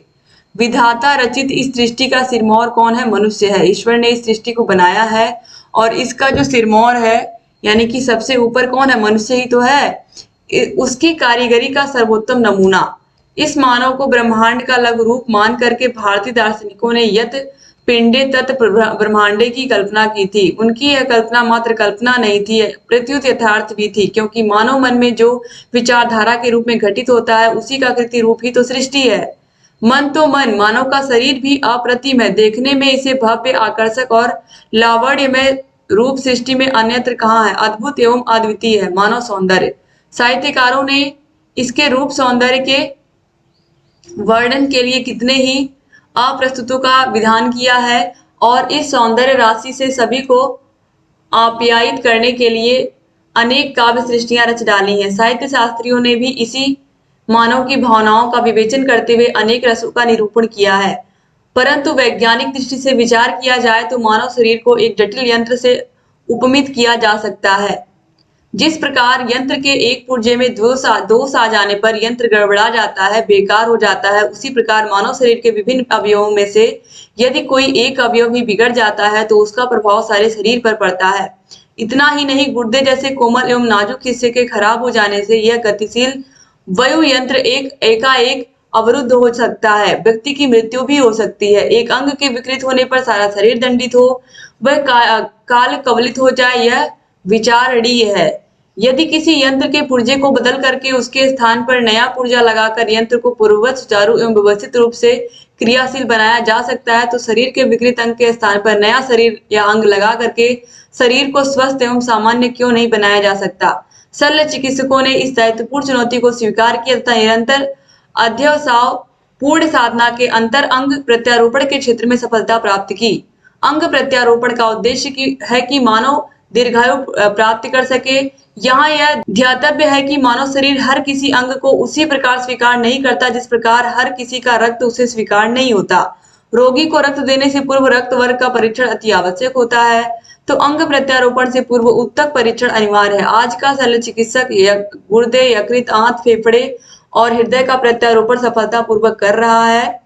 साधन संपन्न चिकित्सालयों में मस्तिष्क के अतिरिक्त शरीर के प्राय सभी अंगों का प्रत्यारोपण संभव हो गया है, यानी कि जैसे किडनी ट्रांसप्लांट हुआ, बहुत सारी चीजें हुई जो अंगों का क्या होता है? प्रत्यारोपण होता है, वही यहाँ पर बताया गया है। क्वेश्चन नंबर 76 में मानव को सृष्टि का अलग रूप माना गया है क्योंकि मानव मन में जो भी घटित होता है वही सृष्टि में घटित होता है, यानी कि मानव जो भी सोच लेता है वो कर डालता है। तो ऑप्शन ए सही हो जाएगा। क्वेश्चन नंबर 77 है वैज्ञानिक दृष्टि का अपेक्षाकृत अभाव होता है किसके अंदर? तो साहित्य शास्त्री में। क्वेश्चन नंबर 78 है मानव शरीर को यंत्रवत कहा गया है, क्यों कहा गया है दोस्तों?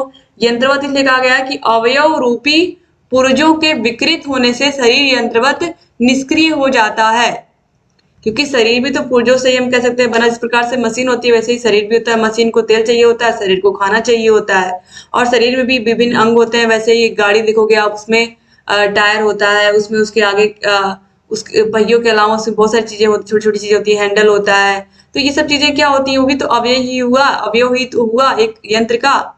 क्वेश्चन नंबर 79 है शल्य चिकित्सकों द्वारा स्वीकार की गई दायित्वपूर्ण चुनौती क्या थी? अंग प्रत्यारोपण को क्या करना? सामान्य बनाना। ऑप्शन सी जो है सही हो जाएगा। क्वेश्चन नंबर 80 है अनुच्छेद में प्रयुक्त निरामय शब्द का क्या अर्थ है? निरामय का मतलब दोस्तों होता है स्वस्थ। आपको टेबल दिया गया है, देखिए निर्देश दिया गया है निम्नलिखित रेखा चित्र में सीमेंट के विभिन्न वर्षों के दौरान उत्पादन मिलियन टन में दर्शाया गया है। इसका अध्ययन करें और निम्नलिखित प्रश्नों के उत्तर दीजिए। अब यहाँ पे क्या है, सीमेंट के उत्पादन, कितना सीमेंट कंपनी बना रही है मिलियन टन में दिया गया है, प्रोडक्शन ऑफ सीमेंट। तो अब इसी से जुड़े यह ग्राफ आपको देखना है। देखिए यहाँ पे 40 मिलियन टन से लेकर के 100 मिलियन टन यह उत्पादन यहाँ पे दर्शाया गया है, और यहाँ पे वर्ष दर्शाए गए, जैसे 2009 में 42 मिलियन टन, 2010-11 में 44 मिलियन टन, 2016-17 में 55 मिलियन टन। तो इस तरीके से आपको उत्तर देना है प्रश्नों का। तो चलिए देखते हैं प्रश्नों को। यहाँ पे 81 नंबर क्वेश्चन है। देखिए, उत्पादन अधिकतम स्तर तक इस वर्ष घटा। किस वर्ष उत्पादन में सबसे अधिक घटोतरी हुई है? इस वर्ष घटा। उत्पादन के स्तर में सबसे अधिक घटोतरी किस वर्ष हुई है, यह आपसे जानना चाह रहा है। तो देखिए 12-13 में, अब 12-13 को अगर आप देखेंगे, वर्ष 12-13 में, तो 12-13 में क्या हुआ है, 58 से 55 घटा है, यानी कि 3 मिलियन टन घटा है। और यहाँ पे देखिए 3 मिलियन टन घटा है। इसी साथ ऑप्शन बी देखिए 15-16 में, 15-16 में देखिए कितना घटा है, तो 15-16 में कितना हो गया है, 15-16 में 60 हो गया, और उससे पहले कितना था, 98 था। तो कितना घटा है, 38 घटा है। तो 15-16 में घटा 38 मिलियन टन, और 16-17 में कितना घटा, पहले 60 था और अब 55 हो गया, यानी कि 5 घटा है। इसके बाद देखिए ऑप्शन डी में, देखिए आप ऑप्शन डी में 19-20 दिया है। तो 19-20 में कितना घटा है, 90 से 80 हुआ है, 10 मिलियन टन घटा है। तो सबसे अधिक जो घटा है वह 38 घटा है, 38 घटा है। तो ऑप्शन बी जो हो जाएगा यह बिल्कुल सही हो जाएगा। अगर यहीं पे प्रतिशत घटोतरी पूछता तो हम लोग पहले देखते कितना घटा है, और पिछले साल जितना था उससे भाग करते और 100 से गुणा कर देते। लेकिन यहाँ पे केवल सिंपली पूछा है कि अधिकतम स्तर किस वर्ष घटा, सबसे ज्यादा घटोतरी किस वर्ष हुई है, तो 15 और 16 में हुई है 38 मिलियन टन की। इसके बाद देखिए प्रश्न संख्या 82 है। उत्पादन में पिछले वर्ष की तुलना में वर्ष के दौरान अधिकतम वृद्धि हुई। किस वर्ष अधिकतम वृद्धि हुई, अब यहाँ पे जानना चाह रहा है। तो अधिकतम वृद्धि ऐसे ही देख लीजिए आप, या ऑप्शन से देखिए। चलिए ऐसे ही देखते हैं, ग्राफ से देखते हैं अधिकतम वृद्धि किस वर्ष हुई। देखिए यहाँ पे वृद्धि हो रहा है 42 से 44, तो 2 वृद्धि हो रहा है, 44 से 58 वृद्धि हो रहा है। तो कितने की वृद्धि है, 14 की वृद्धि है। इसके बाद देखिए यहाँ पे घटा है, इसको छोड़ देंगे। इसके बाद देखिए 55 से 90 हुआ है, यानी कितनी की बढ़ोतरी हुई है, 55 से 90 यानी कि 35 की बढ़ोतरी हुई है। और उसके बाद 90 से 98 देखिए 8 बढ़ा है। फिर इसके बाद देखिए 55 से 80 बढ़ा है। तो 55 से अगर 80 बढ़ा है तो कितना बढ़ा होगा, 25 बढ़ा है। इसके बाद 80 से 90 10 बढ़ा है। अब यहाँ पे देखिए सबसे अधिक वृद्धि आपसे पूछा है, अधिकतम वृद्धि उत्पादन में पिछले वर्ष की तुलना में वर्ष के दौरान अधिकतम वृद्धि हुई। तो अधिकतम वृद्धि कहाँ दिख रही है आपको, 35 मिलियन टन, यानी कि वर्ष 13 और 14 में 90 जब हो गया, 55 से 90 जब हो गया वर्ष 13 और 14 में, तो सबसे अधिक वृद्धि हुई वर्ष 13 और 14 में। ऑप्शन ए जो हो जाएगा यह बिल्कुल सही हो जाएगा। इसके बाद देखिए प्रश्न संख्या 83 है। प्रथम 3 वर्ष दौरान औसत उत्पादन था। पहले 3 वर्ष के दौरान औसत उत्पादन कितना था, यह आपसे पूछ रहा है। तो पहले 3 वर्षों में कितना उत्पादन था, यह आप देख लीजिए। तो पहले 3 वर्षों में देखिए, पहले वर्ष में जो उत्पादन था वह 42 था। पहले वर्ष में उत्पादन 42 था, फिर 44 हुआ, फिर 58 हुआ। तो इन्हीं तीनों वर्षों में औसत उत्पादन आपसे पूछ रहा है। तो 42 धन 44 धन 58, तीनों को आप जोड़ लीजिए और 3 से भाग कर दीजिए, यही एवरेज आपको मिल जाएगा, औसत मिल जाएगा। ठीक है, तो देखिए 8 4 12 और 2 14, हासिल लगा 1, और 5 और 4 9, और 4 13, और हासिल लगा 1, हो जाएगा 14 के बट्टे 3। 3 से काटेंगे तो कट जाएगा 4 बार में, और उसके बाद 2 बचेगा, 2 और 4 24 हो जाएगा। 24 कितने बार में कट जाएगा, 8 बार में, यानी कि उत्तर कितना आ जाएगा, 48 मिलियन टन।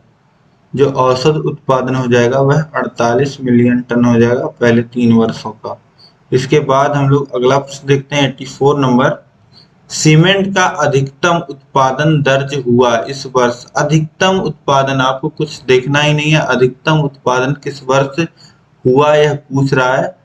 तो आपको सीधे सीधे इसमें बस देख लेना है किस वर्ष सबसे ऊंचा ग्राफ आपका गया है। अधिकतम उत्पादन किस वर्ष हुआ यह पूछ रहा है। तो अधिकतम उत्पादन कितना है 98, और यह किस वर्ष में हुआ 14 और 15 में हुआ है।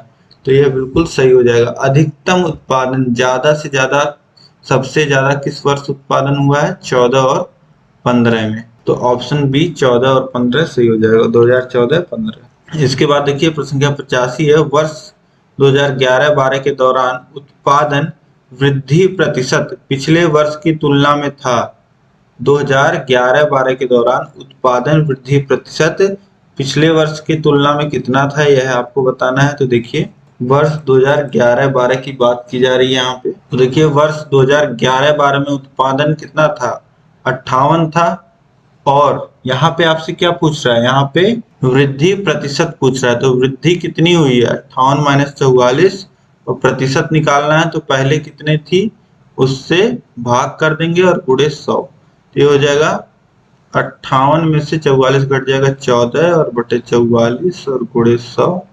अब काटिए तो 7/22 गुणे 100 यही आ जाएगा। तो 2 से काटिए 11 और ये 50, 50 का गुणा 3 में होगा तो 350/11, फिर 11 से काटिए 33 और 20 बचेगा 1, फिर 0.9, 90 हो जाएगा, और 90 में जाएगा कितने बार 8 बार 88, तो 31.8% यही उत्तर आएगा।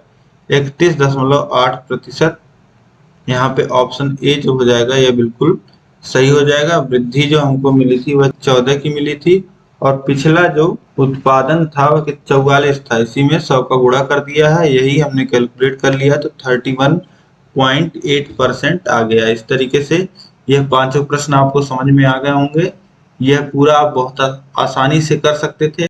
इसके बाद देखिए दोस्तों प्रश्न संख्या 86 से 90 तक है। दिया गया ग्राफ एक वस्तु X के आयात को 2013 से 2019 के मध्य करोड़ रुपए में दर्शाता है। दर्शाए गए चित्र पर आधारित प्रश्नों के उत्तर दें। यहाँ पे देखिए एक वस्तु कोई है X, उसका इंपोर्ट किया जा रहा है और वह कितने करोड़ रुपए का, उसका इंपोर्ट कितने रुपए में वह वस्तु खरीदी जा रही है, यह एक तरफ दिखाया है और एक तरफ वर्ष दिखाया है। मतलब बाहर किसी देश से कोई सामान X मंगाया जा रहा है वर्ष 2013-14 में 700 करोड़ का, 2014-15 में 900 करोड़ का, इसी तरीके से 16-17 में 1200 करोड़ का, 17-18 में 1300 करोड़ का, और 18-19 में 2000 करोड़ का। ठीक, इस तरीके से आप समझ पा रहे होंगे ग्राफ को।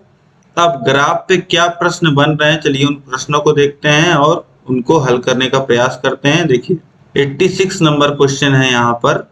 वर्ष 2014-15 से 2015-16 के दौरान X के आयात में वृद्धि प्रतिशत है। तो वर्ष 2014 और 2015 के दौरान X के आयात में वृद्धि का प्रतिशत हमें बताना है। तो चलिए देखते हैं कैसे सॉल्व करना है। पहले आप खुद से सॉल्व करिए और आंसर कमेंट करके बताइए, फिर हम लोग सोल्यूशन देखेंगे इसका। देखिए 14 और 15 और 15 और 16 की बात की गई है। 14 और 15 में 900 करोड़ का X मंगाया गया था, और फिर उसके बाद 15-16 में 1200 करोड़ का। तो प्रतिशत वृद्धि पूछ रहा है आपसे, तो वृद्धि कितनी हुई है 1200 करोड़ माइनस 900 करोड़, कितनी वृद्धि हुई है 300 करोड़ रुपए की वृद्धि हुई है X के आयात में। अब प्रतिशत वृद्धि पूछ रहा है, तो प्रतिशत वृद्धि के लिए वृद्धि बटे पहले कितना था, किससे कंपेयर कर रहे हैं, वर्ष 2014-15 से। 14-15 का उत्पादन से हम लोग भाग दे देंगे और गुणे 100। अब 100 से गुणा होगा तो 2 शून्य कट जाएंगे, 3 से काटेंगे तो ऊपर बचेगा 100, नीचे बचेगा 3, और 3 से 100 में भाग जाएगा तो 33.33% आ जाएगा। ऑप्शन बी जो हो जाएगा यह बिल्कुल सही हो जाएगा। 2014-15 के कंपैरिजन में 2015-16 में जो प्रतिशत वृद्धि हुई है वह 33.33% की हुई है। इसके बाद हम लोग नेक्स्ट क्वेश्चन देखेंगे। प्रश्न संख्या 87 है, सभी वर्षों के लिए वर्ष द वर्ष x के आयात की वृद्धि का औसत रुपए करोड़ में है। अब सभी वर्षों में पूछ रहा है कि सभी वर्षों के लिए वर्ष दर वर्ष x के आयात में वृद्धि का औसत कितना है। औसत आपको बताना है कितना बढ़ रहा है सभी वर्षों के लिए। तो यहाँ आपको पूरे ग्राफ को ध्यान में रखना है।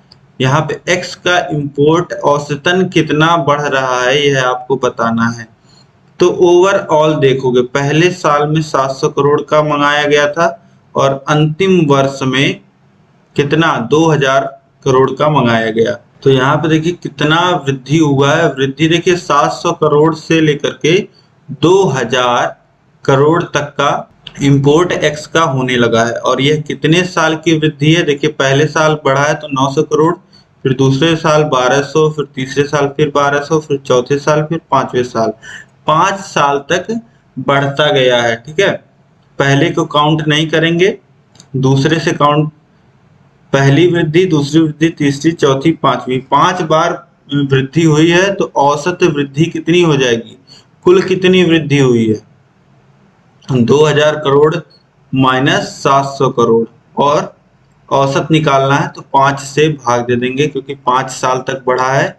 ठीक है, तो ये कितना हो जाएगा 1300 बटे 5, 5 से काटिए, 5 से काटेंगे तो 2, उसके बाद 6 और 0, 260। तो ऑप्शन ए जो हो जाएगा 260 करोड़ रुपए की वृद्धि औसतन हर एक साल हुई है। ठीक है, अब इसके बाद अगला प्रश्न हम लोग देखेंगे। 88 है, विगत कितने वर्षों तक x का आयात x के औसत आयात से अधिक था। अब देखिए x का औसत आयात कितना था, x का औसत आयात अगर हम लोग देखें तो x का औसत आयात कितना होगा, सभी को जोड़ लीजिए, सभी वर्षों के आयात को आप जोड़ लीजिए। तो सभी वर्षों के आयात को अगर हम जोड़ते हैं तो कितना आ जाएगा, 700 900 हो जाएगा, 1600, 1200 हो जाएगा, 2800, फिर 1200 कितना हो जाएगा 4000, और 1300 कितना हो जाएगा 5300, फिर 200 जोड़ेंगे तो 7300 बटे, ये कितने वर्षों का आयात है 6 वर्षों का, तो बटे 6 हो जाएगा। तो एक वर्ष का आयात कितना आ जाएगा, पहले 2 से काट लीजिए, बटे में 3 आ जाएगा, और अंश में कितना आ जाएगा 3 6 5 0, 3650 बटे 3, 3 से काटिए, 1 2 1, और यहाँ बचा हासिल 2, और जाएगा ये कितनी बार 6 बार जाएगा, और दशमलव फिर 6, तो 1216.6 करोड़ रुपए का आयात लगभग हर वर्ष हो रहा है। तो पिछले कितने वर्षों में, यही आपसे पूछ रहा है, विगत कितने वर्षों में x का आयात x के औसत आयात से अधिक था। तो विगत वर्षों की बात हो रही है, मतलब जो वर्ष अभी अभी बीते हैं। तो अभी अभी कौन सा वर्ष बीता है, जल्दी में 2018 बीता, 19 बीता, ये सब पहले बीत गए होंगे, ये सब पहले बीते हुए वर्ष हैं। तो 18 19 16 17 ऐसे हम लोगों को उल्टा चेक करना है। तो देखिए उल्टा चेक करेंगे, 18 19 में प्रोडक्शन इंपोर्ट कितना है, एक्स का इंपोर्ट 2000 करोड़ का है। ठीक है, जो कि 1216.6 करोड़ से ज्यादा है। इसी तरीके से 1300 करोड़ भी ज्यादा है, फिर 1200 करोड़ कम है, बाकी सब कम है। पिछले 2 वर्ष में जो होगा औसत इंपोर्ट जो है वह इंडिविजुअल इंपोर्ट से कम है। ठीक है, पिछले 2 वर्षों में जो आयात है वह औसत आयात से ज्यादा है। तो ऑप्शन बी जो हो जाएगा 2, यह बिल्कुल सही हो जाएगा। इसके बाद इसमें देखिए लास्ट क्वेश्चन है, वर्ष 2018-19 के दौरान x के आयात में प्रतिशत वृद्धि सभी वर्षों के x के आयात के उसके औसत से कितनी है। वर्ष 2018-19 की बात की जाए, प्रश्न में कह रहा है वर्ष 2018-19 के दौरान x के आयात में प्रतिशत वृद्धि सभी वर्षों के x के आयात के उसके औसत से कितनी है। अब यहाँ पे दोस्तों आपसे जो बोल रहा है, आपको बस देखना है 2018-19 में x का कितना इंपोर्ट किया गया है, कितना आयात किया गया है, और औसत कितना आयात किया गया है, यही दो चीजें आपको ध्यान में रखनी है, और ये दो चीजें जब आप ध्यान में रखोगे उसके बाद आपसे पूछ रहा है कि आयात में कितनी औसत वृद्धि हुई है, कितने x के आयात में प्रतिशत वृद्धि कितनी हुई है, यह आपसे पूछ रहा है। और कब? एक तो वर्ष 2018-19 में आपसे पूछ रहा है, और औसत के हिसाब से पूछ रहा है आपसे, जो औसत आपने निकाला है कि सभी वर्षों में औसत x का आयात कितना है। औसतन x का आयात कितना है? 1216.6 करोड़ रुपए का आयात है। अब आपसे कह रहा है कि वर्ष 2018-19 में x के आयात में जितनी वृद्धि हुई है वह कितने प्रतिशत की है। और कंपैरिजन हमें किससे करना है? हमें कंपेयर करना है औसत जो है, औसत आयात जो है x का, उससे। देखिए, वर्ष के x के आयात के, सभी वर्षों के x के आयात के उसके औसत से कितनी है, यह आपसे पूछ रहा है।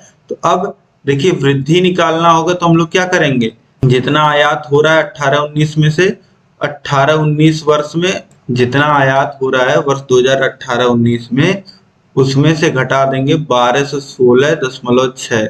यह घटाएंगे तो कितना आएगा? ये आ जाएगा 1200 घटता तो 800 बचता, और 800 से ज्यादा 16 तो 700, और 16 84 83.4। तो इतनी वृद्धि है। अब इसी को आपसे प्रतिशत में पूछ रहा है कि कितनी प्रतिशत की वृद्धि है।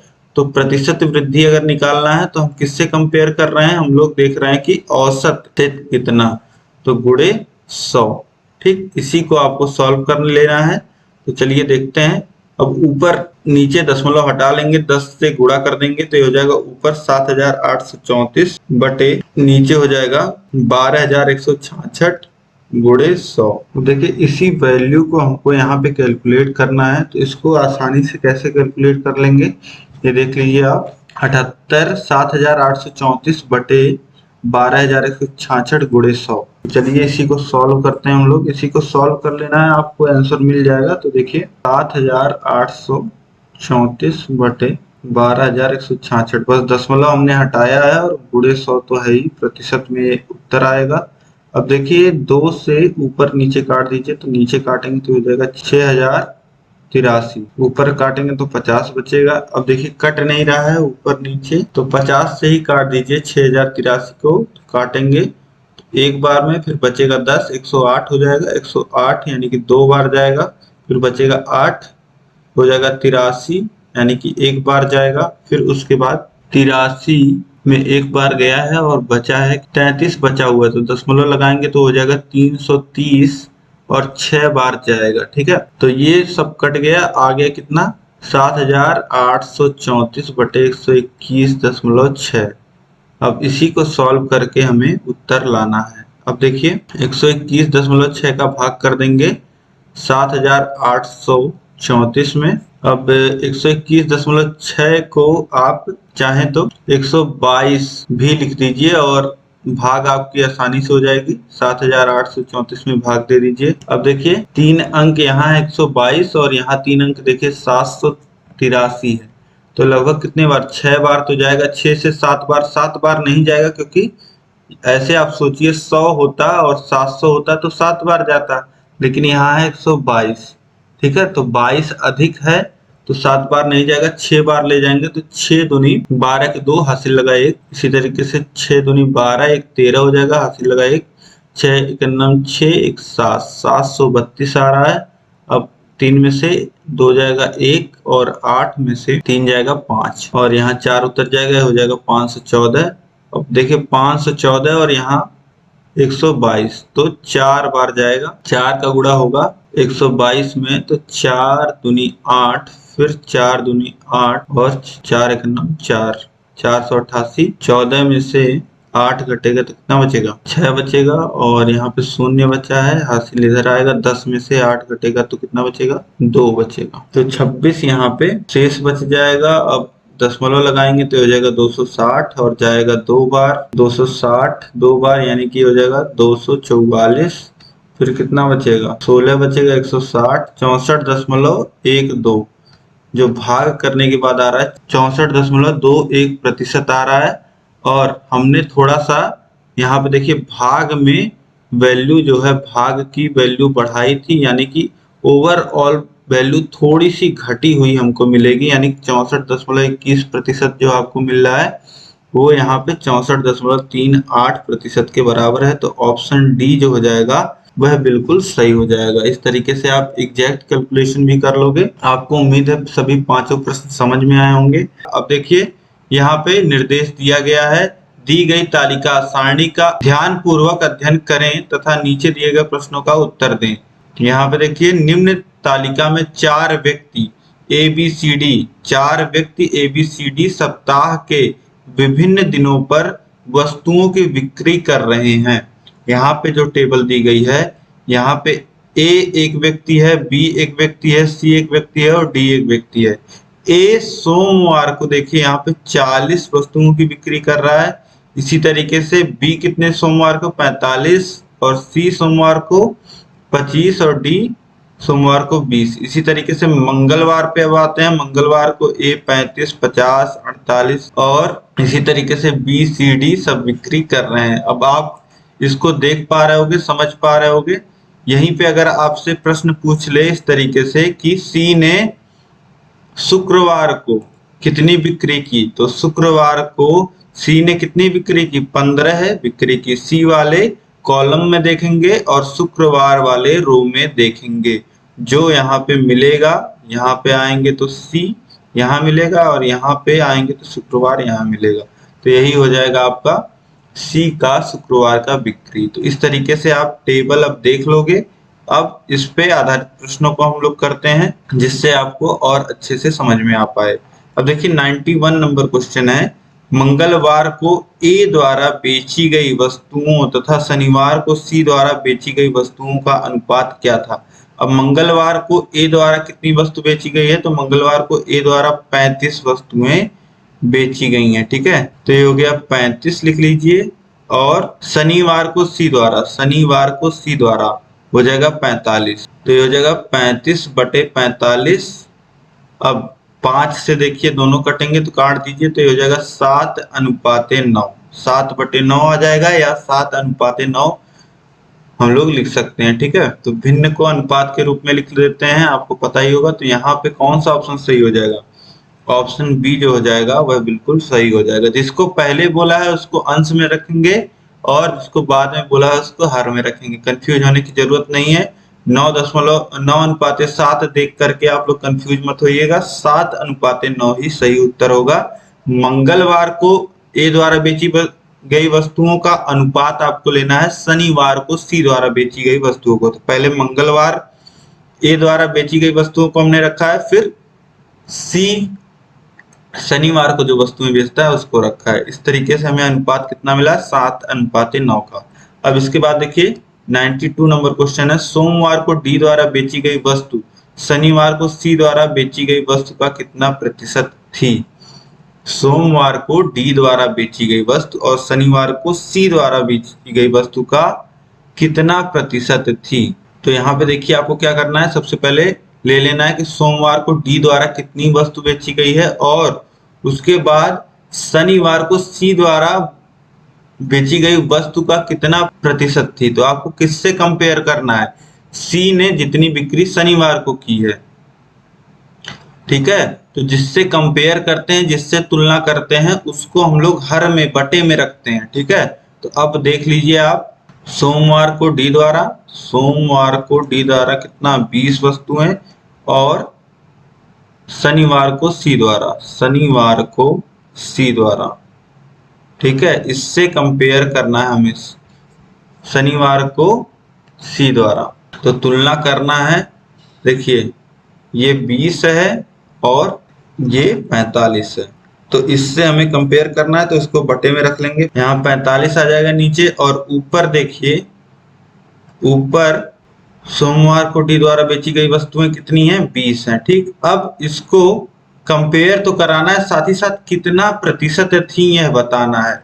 इसको हमने जब कंपेयर कराना है, तुलना कराना है, तो हमने इस तरीके से बटे के रूप में, भिन्न के रूप में लिख लिया। अब इसको हमें प्रतिशत में भी बदलना है, तो 100 से गुणा कर देंगे और प्रतिशत चिन्ह लगा देंगे। अब देखिए, काटिए 45 को 5 से तो 9 बार में कटेगा, 20 को काटेंगे तो 4 बार में कट जाएगा। फिर देखिए 9 से काटिए 100 को तो 9 गिरहियम कितना होता है 99, फिर बचेगा 1, दशमलव लगेगा 0 हो जाएगा, फिर 1, ठीक है, फिर 1 बचेगा। इस तरीके से 11.11 यह आ जाएगा और इसमें गुणा होगा 4 का, 4 यहाँ बचा हुआ है, 4 का गुणा करेंगे तो हो जाएगा 4.2 स्थान पे दशमलव, फिर 44, यानी कि 44.44%। यही आपका उत्तर आ जाएगा। ऑप्शन सी जो हो जाएगा यहाँ पे 44.44%, यह बिल्कुल सही हो जाएगा। तो सोमवार को डी द्वारा जो बेची गई वस्तु थी वह शनिवार को सी द्वारा बेची गई वस्तु के तुलना में 44.44% थी। अब इसके बाद आगे हम लोग देखेंगे 93 नंबर क्वेश्चन है, बी सी डी द्वारा क्रमशः सोमवार, मंगलवार तथा शनिवार को बेची गई वस्तुओं का औसत क्या है। देखिए बी के द्वारा सोमवार को, ठीक है, और सी के द्वारा मंगलवार को, और इसी तरीके से डी के द्वारा शनिवार को बेची गई वस्तुओं का औसत है। तो आपको पहले लिखना है बी सोमवार। बी ने सोमवार को कितनी वस्तुएं बेची, तो बी ने सोमवार को 45 वस्तुएं बेची। इसी तरीके से सी आप देखोगे मंगलवार में, तो सी ने मंगलवार को कितनी वस्तुएं बेची, सी ने मंगलवार को बेची 48 वस्तुएं। और डी का आपको देखना है शनिवार को, तो डी का शनिवार 40 वस्तु, डी शनिवार को इन्होंने बेची हैं 40 वस्तुएं। अब इसी का औसत लेना है, तो औसत लेने के लिए क्या करेंगे, तीनों को जोड़ लेंगे और बटे 3 कर देंगे, यही औसत आ जाएगा। अब देखिए तीनों को जोड़ेंगे तो कितना आएगा, 45 40 हो गया आपको 85 और 48, ऐसे यहीं पे आप जोड़ लीजिए। 8 5 13, हासिल लगाइए 12 और 1 13, 133 बटे 3 हो जाएगा। 3 से भाग करेंगे तो ये कितना आ जाएगा, ये आ जाएगा 44.33। तो ऑप्शन ए जो हो जाएगा यह बिल्कुल सही हो जाएगा। इस तरीके से आपको बहुत ही आसानी से औसत निकाल लेना। इसके बाद देखिए अगला प्रश्न हम लोग देखते हैं, सप्ताह के सभी चारों दिनों में डी वस्तु की बिक्री की तुलना में बी वस्तु की बिक्री कितने प्रतिशत की वृद्धि आई। अब यहाँ प्रश्न में बोला कि सप्ताह के सभी 4 दिनों में डी वस्तु की बिक्री की तुलना में बी वस्तु की बिक्री में कितनी प्रतिशत वृद्धि आई। तो हमें सबसे पहले यहाँ देखना होगा कि डी वस्तुएं सप्ताह के सभी 4 दिनों में कितनी बिकी है। डी वस्तु सप्ताह के सभी 4 दिनों में कितनी बिकी है और बी वस्तु सप्ताह के सभी 4 दिनों में कितनी बिकी है, उसके बाद हम तुलना कर पाएंगे। तो चलिए देखते हैं। देखिए डी की बिक्री 4 दिनों में, तो डी की बिक्री 4 दिनों में कितनी हुई है, तो सोमवार को 20, मंगलवार को 26, शुक्रवार को 41 और शनिवार को 40, यही बिक्री हुई है। इन्हीं को जोड़ लेंगे तो हमें कुल बिक्री पता चल जाएगा। तो जोड़ लीजिए 20 धन 26 धन 41 धन 40, ये हो जाएगा टोटल बिक्री। अब इसको जोड़ेंगे तो कितना आएगा, इसको जोड़ लेंगे हम लोग तो ये आ जाएगा, देखिए 0 1 6, तो ये हो जाएगा 7, और फिर जोड़ेंगे 4 4 8 2 10 2 12, तो ये कितना आ गया 127 आ गया। ठीक, इसके बाद इसी तरीके से हमें क्या निकालना है, बी की बिक्री कितनी हुई है, बी की बिक्री 4 दिनों में। यह निकालने के लिए अब क्या करेंगे, बी के जो 4 दिन के फिगर हैं उनको जोड़ लेंगे, 45 50 28 और 40, 40 और 50 पे और 45 135, 135 में 30 जोड़ के 2 कम कर दीजिए तो 165 और 2 कम करेंगे तो 163, ये कितना आ जाएगा, सीधे 163 लिख लीजिए, 163 आ रहा है। ठीक, अब हमें निकालना है कितनी वृद्धि हुई है। देखिए यहाँ पर प्रश्न में क्या बोला है, सप्ताह के सभी चारों दिनों में डी वस्तु की बिक्री की तुलना में डी वस्तु की बिक्री की से तुलना करना है, हमें डी से तुलना करना है, ठीक। बी वस्तु की बिक्री में कितने प्रतिशत की वृद्धि हुई है, ये हमें निकालना है। तो वृद्धि निकालने के लिए क्या करते हैं हम लोग, वृद्धि निकालने के लिए जितना हो गया है, यानी कि बी की बिक्री 163 हो गई है और पहले डी की बिक्री कितनी थी 127, यही हमें वृद्धि दे देगा। तो घटा लीजिए, 13 में से 7 जाएगा 6 और यहाँ बचा है 5, 5 में से 2 जाएगा 3 और 1 में से 1 शून्य, तो 36 की वृद्धि हुई है। लेकिन वृद्धि किस तरीके से पूछ रहा है आपसे, वृद्धि पूछ रहा है कितने प्रतिशत की वृद्धि हुई है। तो वृद्धि प्रतिशत निकालने के लिए क्या करेंगे, वृद्धि का प्रतिशत हमें निकालना है। तो उसके लिए हम लोग लिखेंगे वृद्धि, उसके नीचे लिखेंगे जिससे कंपेयर कराना है। तो कंपेयर हम किससे करा रहे हैं, डी के कंपैरिजन में। तो डी की बिक्री कितनी थी 127 थी, 127 और गुणे 100% चिन्ह यही दे देगा। वृद्धि हुई है 36 की, यहाँ हमने निकाला 36 और बटे 127 गुणे 100, तो ये कितना आ जाएगा, ये आ जाएगा 3600 बटे 127। अब देखिए 127 3 से नहीं कटता है, ठीक है, और 3600 तो कटेगा ही, लेकिन यहाँ पे आप सिंपली भाग दे करके देख लीजिए। अगर इस तरीके से नहीं कटता है, जैसे ऊपर इवन नंबर है, ऊपर सम संख्या है, नीचे विषम संख्या है और किसी से कटता हुआ नहीं दिख रहा है, तो सीधे सीधे आप भाग दे लीजिए। तो देखिए 127 है और ये है 360, तो 3 बार नहीं जाएगा, बड़ा हो जाएगा, क्योंकि 100 के बाद 27 भी तो है, तो 2 बार जाएगा। 2 से गुणा करेंगे 127 में तो 4 और 1 5 और 2 254। अब घटाइए तो 601 ये आ जाएगा और शून्य नीचे उतर जाएगा, ठीक, ये हो जाएगा। देखिए कितनी बार जाएगा, अब लगभग देखिए 8 बार जाएगा, ठीक, 8 बार जाएगा। तो 8 से गुणा करिए 127 में, 8 सत्ते 56 के 6 हासिल लगा 5, 8 दूनी 16 और 5 कितना हो जाएगा 21 के 1 हासिल लगा 2, 8 के 9 8 और 2 10, ये हो गया 1016। घटा दीजिए कितना आ जाएगा, ये आ जाएगा 4 और यहाँ भी आ जाएगा 4। इस तरीके से ये हो गया 44, फिर दशमलव लगाएंगे क्योंकि 44 में 127 का भाग जाएगा नहीं, तो ये हो जाएगा 440। अब 440 आ गया, तो फिर देखिए 440 तो कितनी बार जाएगा, 3 बार जाएगा, तो ये कितना आ गया 28.3% के लगभग आ रहा है, 28.3%। तो यहाँ पे हमें अपना उत्तर भी मिल गया। ऑप्शन में देखिए 28.3% दिया है, आगे इसको भाग देने की जरूरत नहीं है, ठीक है, 3 बार जाएगा, यहाँ से आपको अपना उत्तर मिल जाएगा।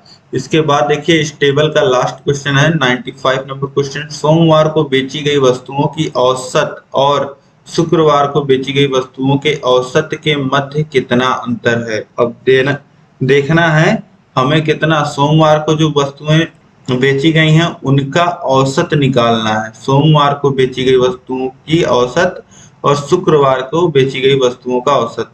तो सोमवार को बेची गई वस्तुएं कौन सी हैं, सोमवार को बेची गई वस्तुएं यही हैं। देखिए सोमवार को 40 वस्तुएं ए द्वारा, 45 वस्तुएं बी द्वारा, सी द्वारा 25 और डी द्वारा 20, ये हो गई सोमवार को बेची गई वस्तुएं। तो यहाँ पे लिख लेंगे हम लोग सोमवार को बेची गई वस्तुएं, तो सोमवार को कितनी वस्तुएं बेची गई हैं, देखिए 40 45 25 20, 40 धन 45 धन 25 धन 20, हम जोड़ लीजिए कितना आएगा 40 45 और 25 कितना हो जाएगा 50 और 20 70 और 20 90 और 40 130। सोमवार को 130 वस्तुएं बेची गई। अब औसत निकालेंगे, अगर सोमवार का औसत सोमवार का अगर निकाला जाए तो कितना आ जाएगा, 4 दिन है तो 4 से भाग हो जाएगा, 4 से भाग करेंगे तो कितना आ जाएगा 4 त्रिक 12 और 1 बच रहा है 10 हो गया, 10 में 2 बार जाएगा फिर बचेगा 2 और 2 हो जाएगा 20 तो 5 बार जाएगा 32.5। ये आ गया सोमवार का औसत। और अब आपसे बोल रहा है और शुक्रवार को बेची गई वस्तुओं का औसत। तो शुक्रवार को जो बेची गई वस्तुएं हैं वो कितनी है? 25, 28, 15 और 41। तो यहाँ पे हम लोग लिख लेते हैं शुक्रवार को बेची गई वस्तुएं। तो शुक्रवार को बेची गई वस्तु कितनी है? 25 है, 28 है, 15 है और 41 है। इनको जोड़ेंगे कितना आ जाएगा? इनको जोड़ेंगे 901, 109 आ जाएगा। और औसत अगर लेंगे तो औसत कितना आ जाएगा? औसत लेंगे तो 109/4। 4 से काटिए 109 को, तो 4 दूनी 8, 2 29 और 7 बार जाएगा। उसके बाद एक बचेगा, एक क्या हो जाएगा? 0.25। तो ये कितना आ जाएगा? 27.25। अब आपसे पूछ रहा है अंतर। अंतर कितना आ जाएगा? दोनों के औसत में अंतर। तो 32.5 में से 27.25 घटा देंगे तो यही आ जाएगा अंतर। अब देखिए 0.5 में से 0.25 घट जाएगा तो बच जाएगा 0.25 और 27 घट जाएगा 32 में से कितना बच जाएगा? 5। तो 5.25 यही आपका उत्तर हो जाएगा। यहाँ पे ऑप्शन सी में आपको दिया गया है 5.25, यह सही उत्तर हो जाएगा। इसके बाद हम लोग नेक्स्ट जो तालिका है आपकी, सारणी है, टेबल है, उसको हम लोग देखते हैं। यहाँ पे देखिए क्या दिया गया है। भारत में 2010-2017 के मध्य फसलों का उत्पादन, production of crops in India during 2010 to 2017, यह यहाँ पे आपको टेबल में दिया गया है। अब यहाँ पे देखिए आपको सभी साल दिए गए हैं और उस साल में किस फसल की कितनी उपज हो रही है यह आपको यहाँ टेबल में दिया गया है। टेबल को आप ध्यान से देखिए। अब यहाँ पे इसी टेबल से रिलेटेड आपको प्रश्नों को उत्तर देना है, तो चलिए देखते हैं। यहाँ पे 96 नंबर क्वेश्चन है, गेहूं उत्पादन में किस वर्ष के दौरान गिरावट दिखाई दी? When production started showing a slump during, गेहूं का प्रोडक्शन गिरना कब चालू हुआ, यह आपसे पूछ रहा है। तो देखिए 2010 और 11 में देखिए गेहूं का जो प्रोडक्शन था वह 6121 टन था, ठीक।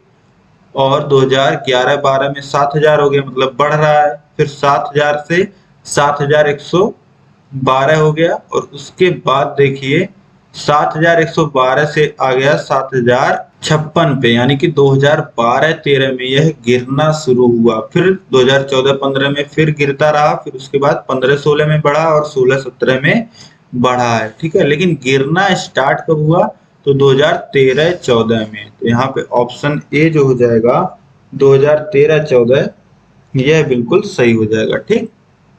यहाँ पे थोड़ा सा कंफ्यूजन है, आप देखोगे 14-15 में भी गेहूं का प्रोडक्शन गिरा है, ठीक है। लेकिन यहाँ पे आपसे पूछा है, इंग्लिश में आप पूछोगे तो इंग्लिश वाला सेंटेंस आप पढ़ोगे तो यहाँ पे लिखा है स्टार्टेड, कब स्टार्ट हुआ गिरना गेहूं का प्रोडक्शन? तो 2013-14 में स्टार्ट हुआ, ठीक। अब इसके बाद देखिए प्रश्न संख्या 97 है, इनमें से किस फसल में 2013 से लेकर के 2017 के मध्य उत्पादन में लगातार वृद्धि दर्ज की गई है?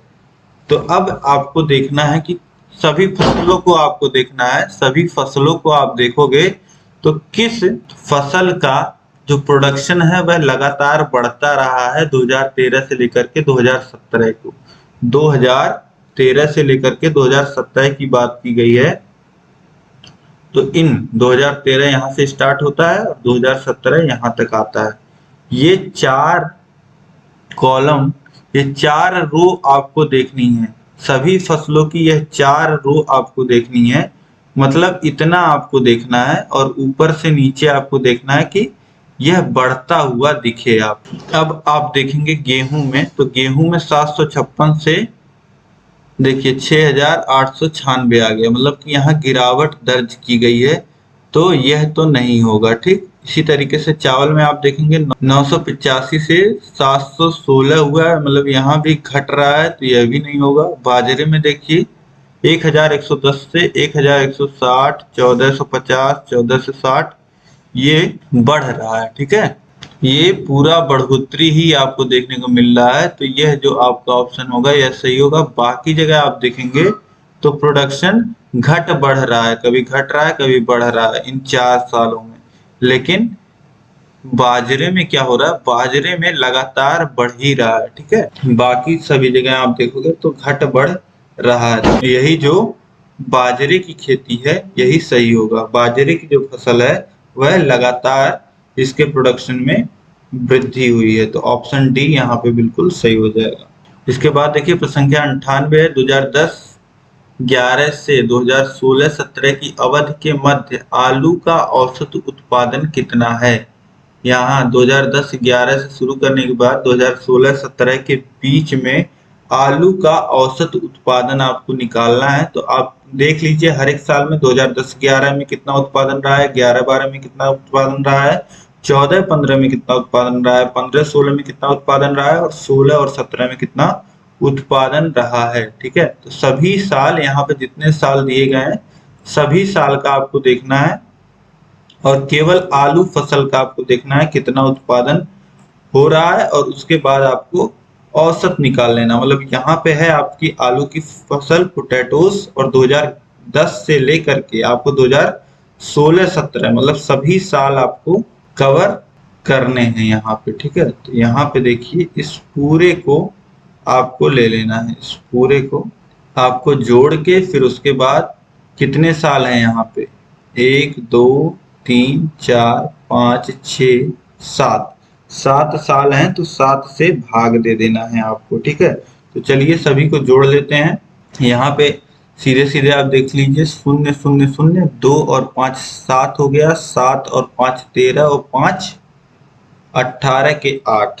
अब इसको जोड़ लीजिए, देखिए 2 5 7 और 5 12 और 5 17 के साथ हासिल लगा 1, तो 1 जोड़ देंगे तो ये हो जाएगा 2, फिर 2 में 2 जुड़ेगा तो 4, 4 2 6, 6 4 10, 11, 11 और 4 15 के 5 हासिल लगा 1, फिर 1 यहाँ जोड़ देंगे तो हो जाएगा 3 2 5 2 7 2 9 और 3 12, 4 16 और 4 20, तो कितना हो जाएगा 20 यहाँ लिख देंगे तो ये आ जाएगा 2057। अब पूरा जो आलू का प्रोडक्शन आ गया 2010 से लेकर के 2016-17 तक, यह कितना आ गया 2557 टन। अब इसी का औसत उत्पादन हमें बताना है, तो औसत कैसे निकालेंगे, 7 से भाग दे देंगे क्योंकि 7 साल का प्रोडक्शन हमको पता है। 7 साल का प्रोडक्शन कितना है 2057। अब यहाँ पे 7 से भाग कर देंगे तो कितना आ जाएगा, 7 से काटिए तो 7 से 7 दूनी 14 के 2 और यहाँ पे बच गया 6 और 5 65 हो गया। 7 9 53 होता है तो 9 बार जाएगा, फिर बचेगा 2 65 में से, ये आ जाएगा 293.8। ठीक है, 293.8। यहाँ पे आप देखिए तो ऑप्शन बी में आपको दिया गया है 293.8 टन। ठीक है, तो भाग करके आप इस तरीके से पूरा एग्जैक्ट भी निकाल सकते हैं। इसके बाद देखिए अगला प्रश्न है 2016-17 के मध्य इनमें से किस फसल के उत्पादन में पिछले वर्ष की तुलना में गिरावट दर्ज की गई। 2016-17 के मध्य इनमें से किस फसल के उत्पादन में पिछले वर्ष की तुलना में गिरावट दर्ज की गई, यह आपको देखना है। तो चलिए देख लेते हैं, टेबल में देखना है आपको। देखिए साल 2016-17 की बात कर रहा है तो 2016-17 यहाँ लास्ट वाले वर्ष की बात की जा रही है और फसल किसकी बात की जा रही है, जौ की। तो जौ को देखिए आप, जौ में बोल रहा है क्या गिरावट दर्ज की जा रही है, 100 पिछले वर्ष से तुलना करना है तो पिछले वर्ष 160 था, इस वर्ष 216 है, तो गिरावट दर्ज नहीं की गई है, मतलब कि यह गलत हो जाएगा। इसके बाद बी ऑप्शन देखिए बाजरा, तो बाजरे में देखिए आप पिछले साल 1450 था, इस बार 1460 है, तो यहाँ पे वृद्धि दर्ज की गई है, तो यह भी ऑप्शन गलत हो जाएगा। हमें गिरावट वाला ऑप्शन सही चूज करना है। इसके बाद देखिए चावल, चावल आपको देखना है तो चावल में पहले था 826 टन, अब 812 टन हो गया, मतलब गिरावट आ गई है। पहले ज्यादा था अब कम हो गया है, तो चावल में गिरावट दर्ज की गई है। और आलू में आप देखोगे तो आलू में भी बढ़ा है, तो यह भी आलू भी गलत है, तो चावल इस तरीके से सही हो जाएगा।